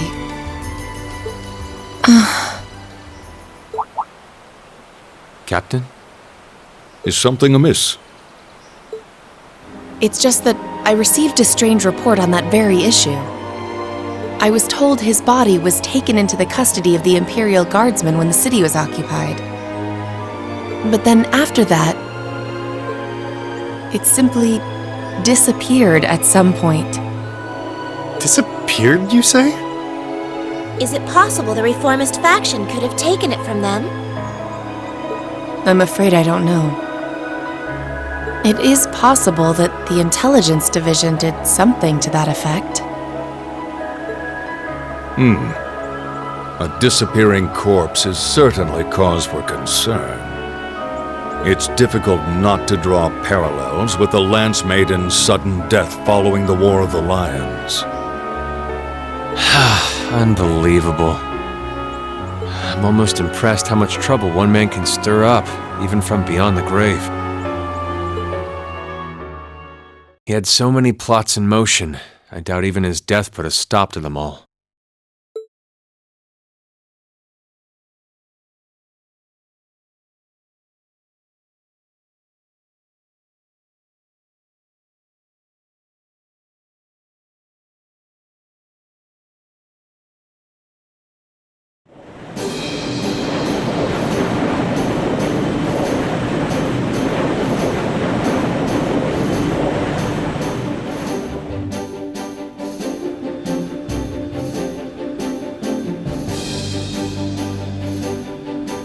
No change in weather or wind direction since entering Kreutzen provincial airspace.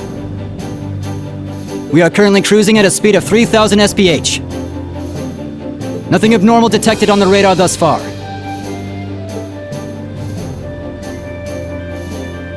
Detour around the Twin Dragons Bridge, staying within the clouds. Take extra care that we aren't noticed by the Noble Alliance's surveillance. Yes, ma'am. Wow, she's a real natural at this.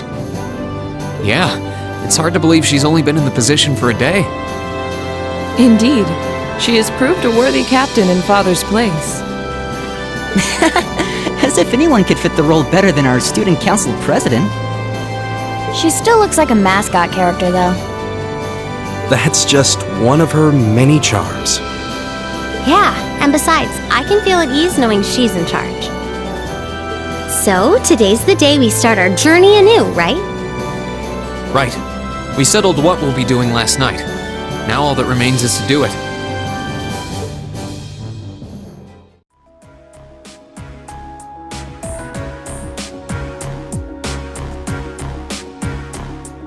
Well, Toa and George should be able to handle the day-to-day running of the ship, so that's out of the way. And whatever we decide, it's not like we're going to be able to do anything major today. Still, I think it's time we start hammering down exactly what we're going to be doing from tomorrow onward. In theory, the Courageous gives us the ability to fly around the whole country with ease. But, in reality, the Noble Alliance has control over most of Erebonia, so we're limited in where we can actually go. Yeah, we don't want to risk getting too close to Alliance territory. We'd run the risk of being captured, or even worse, being shot down. It's sad to think how we barely have anywhere we can land with an amazing airship like this at our disposal. Care to share your thoughts on this, instructor? Oh, you kids can just do whatever you want. I lost the will to put in any effort after Captain Classy got off. You slacker. I'm pleased that you think so highly of my father, but... Maybe Laura can hook you up with a one-on-one lecture on the Arcade School of Courtsmanship, if you know what I'm saying. I was kidding. In all seriousness, if you need more people fighting in whatever you end up doing, I'll be happy to help you out. Just don't forget that the Courageous was entrusted to you kids, not to me. If you want my advice, then you got it. But you need to be able to make all the important decisions on your own. Of course. You almost sound like an instructor for once. Getting back to the matter at hand. We don't need to decide everything right at this moment. What say you to figuring out how and what for now? Come again? I assume what would be our overall goal. Something realistic that we can all work together towards. And the how would be a basic idea on how we intend to achieve it? Uh-huh. It's a little trick we use in the student council. It's easier to get motivated when you have a specific goal in mind. You guys were doing the same kind of thing in the weeks before the Academy Festival, remember? The concert was what you were working toward, and all your other planning was how you intended to pull it off. I see. That makes sense. We did spend a lot of time before and during the festival working out all the details, come to think of it. Not to mention taking care of the things we couldn't plan, like the strange stuff at the old schoolhouse. We were coordinating with all of the other classes and clubs at the same time, too. When you break it down step by step, we did so much without even realizing it. And we may have our own personal goals right now, but if we can wrap those up into one overarching goal, it won't seem half as much. How about making it something related to the Academy itself, then? I was thinking the exact same thing. I wonder what's happening there.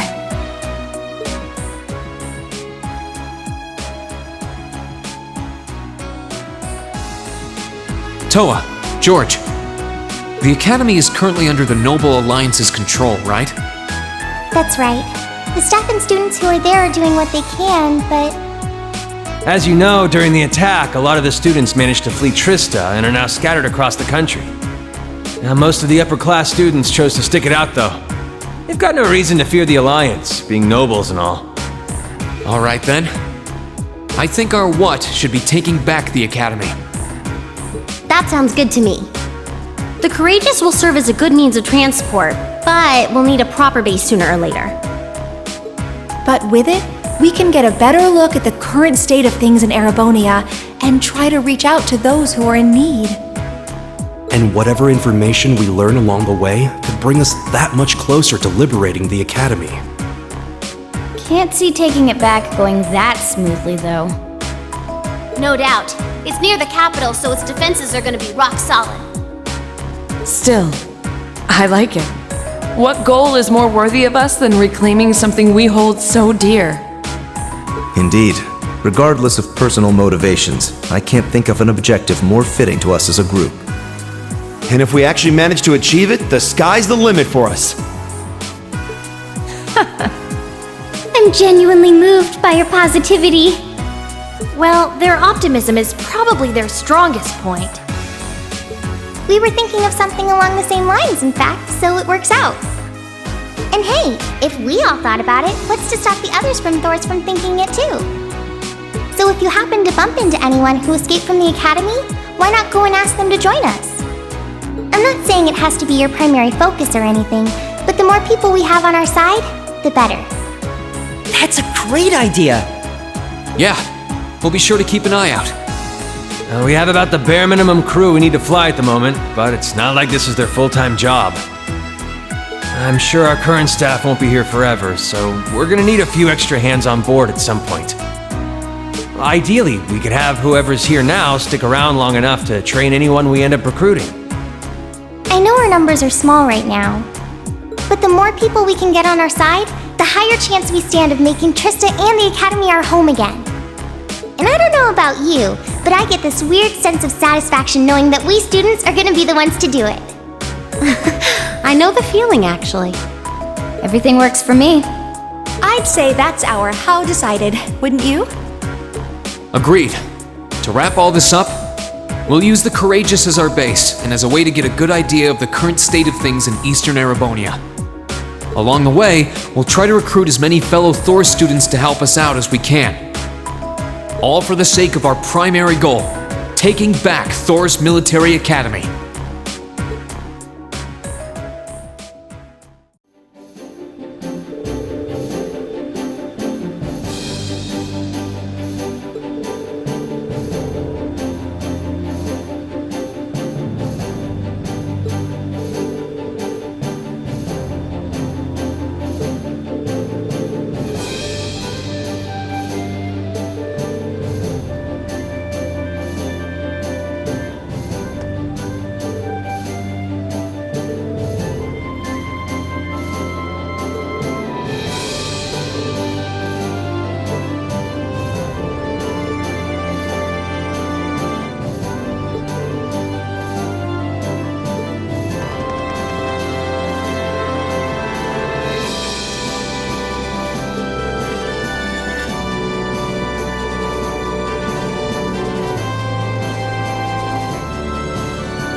did it!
Let's ride.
Oh, I could probably fish here.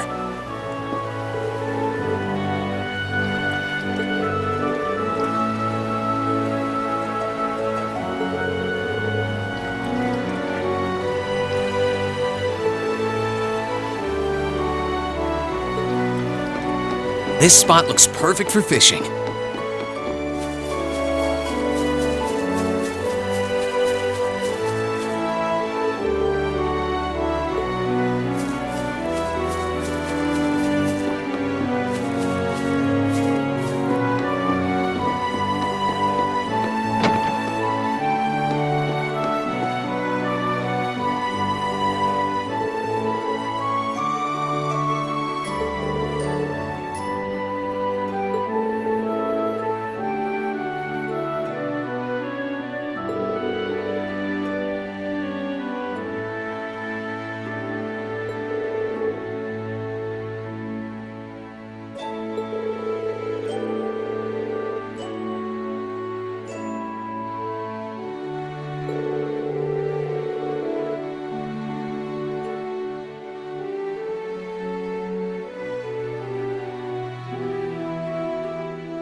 Yes, this is Rean Schwarzer speaking. Oh, good.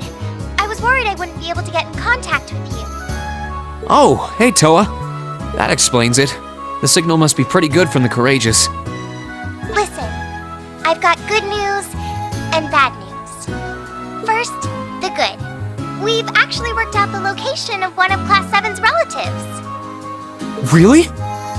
Yeah, but that's where the bad news comes in. Anyway, can you come back to the Courageous as soon as you can? Please, it's important. Alright, sure. We'll be back as soon as we can.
Right. We're supposed to be able to report our completed tasks in bulk using this. Good thing we learned how to use an orbital computer in class. What was that? Oh, looks like you picked the perfect time to report. Go ahead and press the answer button below the screen. Oh, sure. Rean, baby, talk to me. It's alright. You can admit you just wanted to hear my voice. Prince Oliver? How are you... I thought you went to Western Erebonian. Oh, I did. I can't tell you exactly where I am now, but I've been on quite the journey since we parted. I'm transmitting this audio-visual signal from my current location. Really? Wow. I had no idea that it was possible to do that from so far away. Well, the standard system needs to be modified a bit for it to work. Anyway, let's get right down to checking that report of yours. Interesting.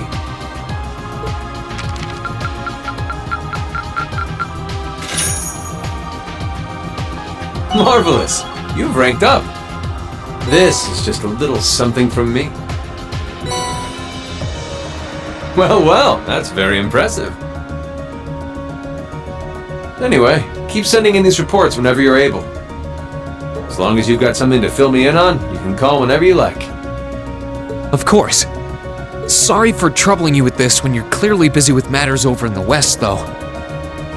Well, I did give you that responsibility in the first place, and there's no length I wouldn't go to for my beloved students. Still, even though that workaround lets me talk to you basically any time, I can't keep the connection up for too long. Your Highness. Olivier, we need to get moving! We're heading to Parm for now. Be right there, my love. At any rate, it seems I must bid you adieu for now. Duty calls. May Adios be with you, and good luck out there. Oh.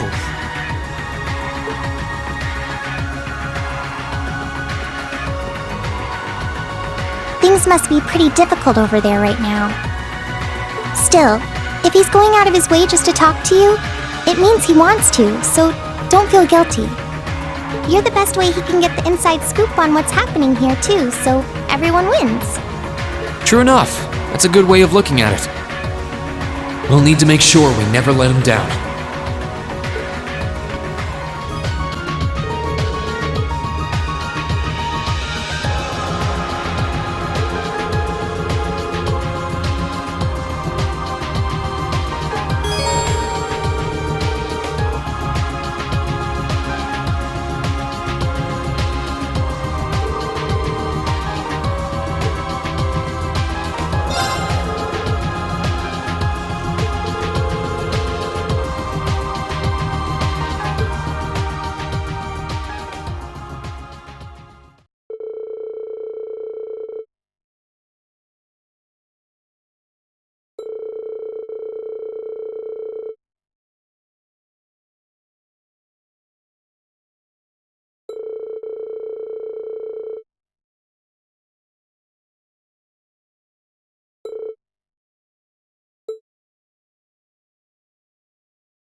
Curse you, 4th Armor Division! We need to rebuild our formation, and quickly! What?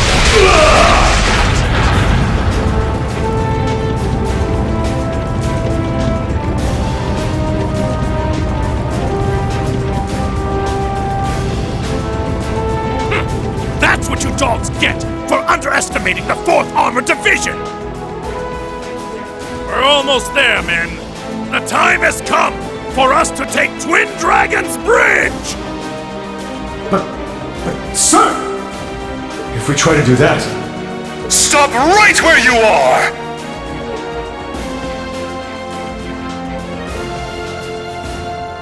What is the meaning of this, Craig? We demanded that you surrender, and yet here you are, right on our doorstep! Does your daughter's life mean nothing to you? You filthy cowards! Sir, if we go any farther, she's... Men, stay focused! And as for you, Alliance fools, I suggest you don't underestimate Fiona. She's the proud daughter of a military officer. She knows exactly what that entails. Threats or no, she would never give in to your cowardice! Sir... But... Oh, you think we're bluffing, do you? Well, if that's how you want to do this... Stop these atrocities at once! What? Could it be?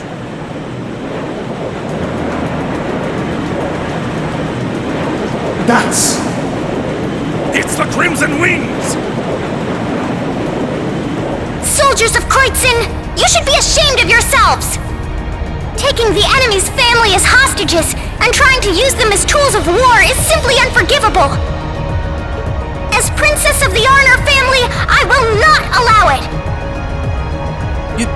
Your Highness... We...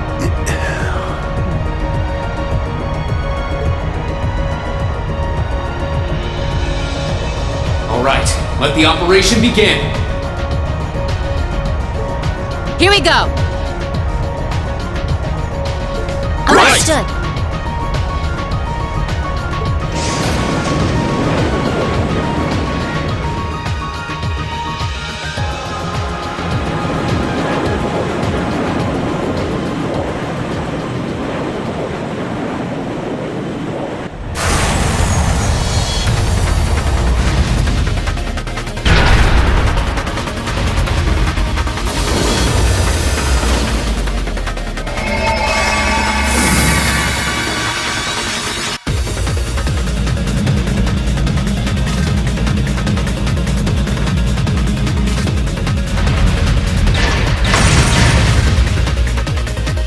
Here come the soldiers! Come on, Valimar! We'll open up everyone's path forward! Acknowledged.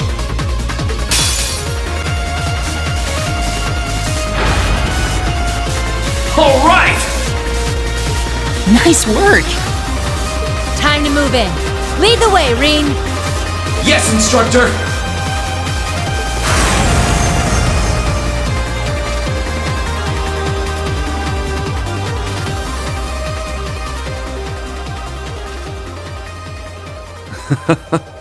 It looks as though they were able to make their way inside. Still, there's no harm in putting some insurance in place.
Elliot?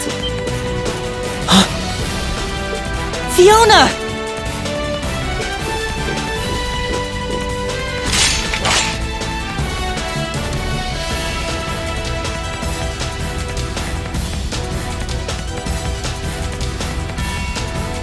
And your friends are with you too.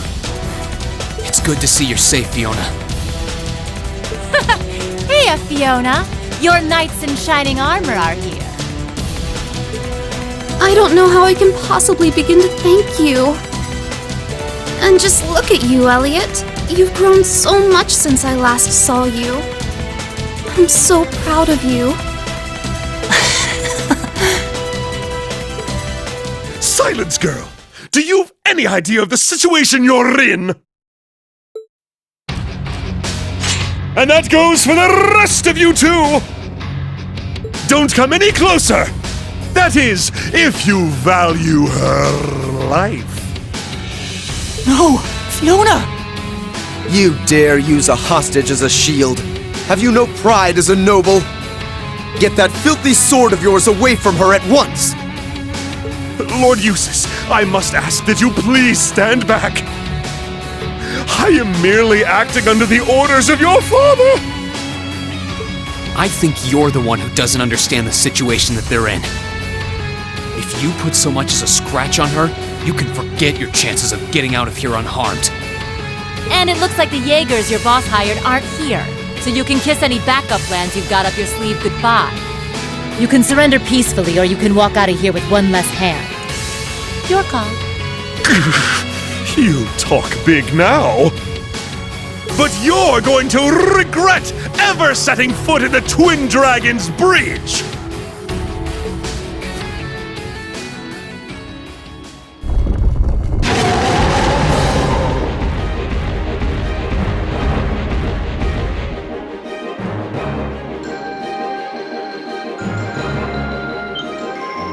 What? Are these like the ones we fought underneath Bereahard? No, these are more highly trained. Please, be careful! Those are no ordinary beasts! Go forth, Geyser Dovins! Tear them to shreds with your ferocious fangs! We're going to have to take them out! Right! Stay there, Fiona! We'll save you as soon as we've taken care of this.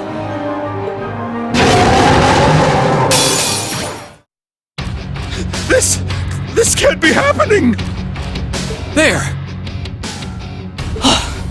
We did it! Thank goodness. You're all okay. I think it's about time you toss that sword aside, don't you? I'm not finished yet!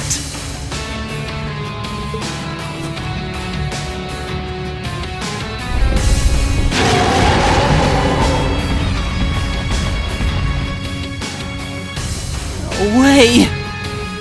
There's more of them! You're only delaying the inevitable. Give up and surrender! Silence! You should be the one surrendering! If this commoner's life means anything to you, then... Enough of this nonsense!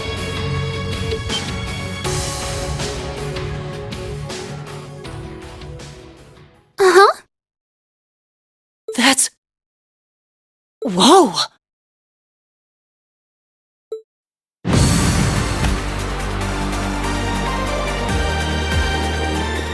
Ah!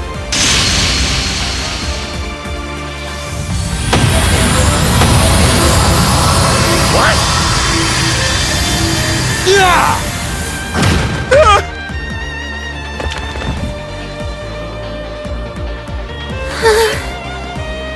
Fiona! Instructor Neidhart! I'm pleased to see you all again.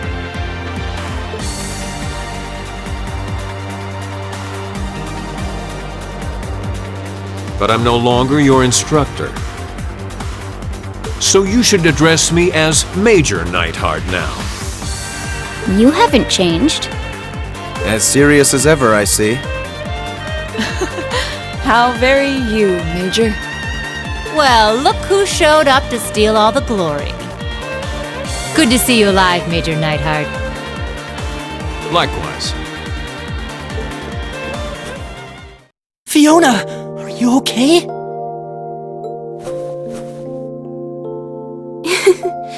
It's okay. I'm perfectly fine.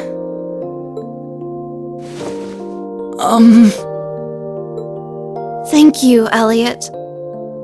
For coming to save me. For being okay. Thank you. Thank you. I'm happy you're okay too. I was so worried. Thank you, each and every one of you.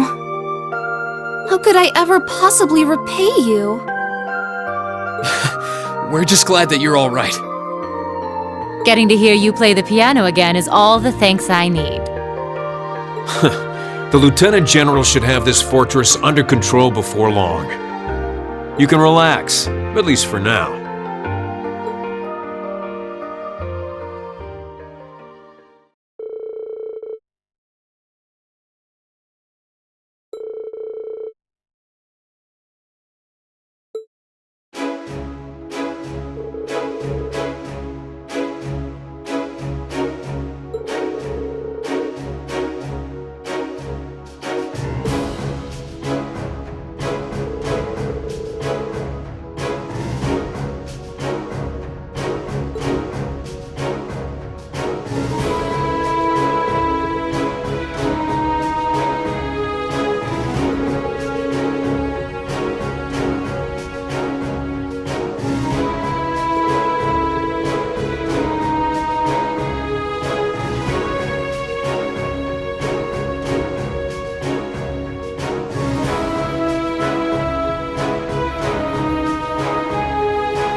Thank you again for rescuing me. I don't know what I would have done if not for you. Never in my wildest dreams could I have imagined Her Highness coming to my daughter's rescue. I am truly humbled. How can I possibly repay the kindness you have bestowed upon my family? You needn't repay me for a thing, General. We're all just glad that everything ended without incident. Thankfully, yeah. By the way, that was pretty slick timing on your part, Major. I thought you'd been acting separately from the 4th Armored Division all this time. Indeed. We were told you were in Western Erebonia. That's correct, actually. I was away getting in contact with the other divisions, the 7th included. Yesterday, however, I caught word that Miss Craig had been moved here. As soon as I heard the news, I hurried here in record time. Aw, you're so sweet, Neidhart. Not at all. I simply did as anyone in my position would. Huh? What's up with those two? He's got the hots for her. I can tell. Huh? But they've known each other for ages, though. Still, it's unlike you to act on a whim, Neidhart. Perhaps it's a sign you're becoming more flexible as a soldier, and I mean that in a good way. I do realize that, but it was in part due to receiving some guidance from a rather peculiar source. And having discovered a way into the base thanks to that, I resolved to make use of it. A peculiar source? Kinda like with us and that weird guy. Do you mean...